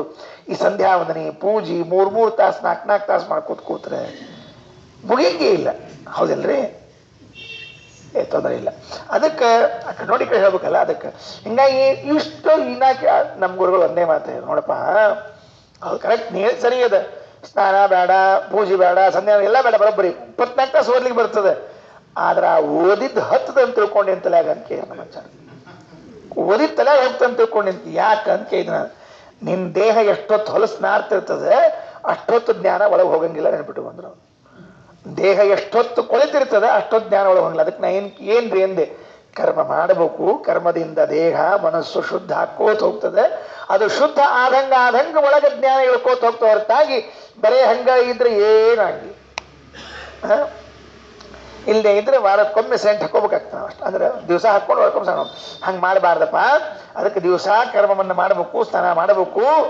ಯದ್ಯಪಿ ಸೌಲಭ್ಯ ಅದ, ಏನಂತ ಸ್ನಾನ ಮಾಡದೇ ಇದ್ರೆ ಸೌಲಭ್ಯ ಅದ. ಆದ್ರೆ ದೌರ್ಲಭ್ಯ ಏನು ಅಂದ್ರೆ ಬುದ್ಧಿಯಲ್ಲಿ ಜ್ಞಾನ ಉಳಿಯೋದಿಲ್ಲ, ಆ ವಿಷಯಗಳೊಳಗೆ ಹೋಗೋದಿಲ್ಲ.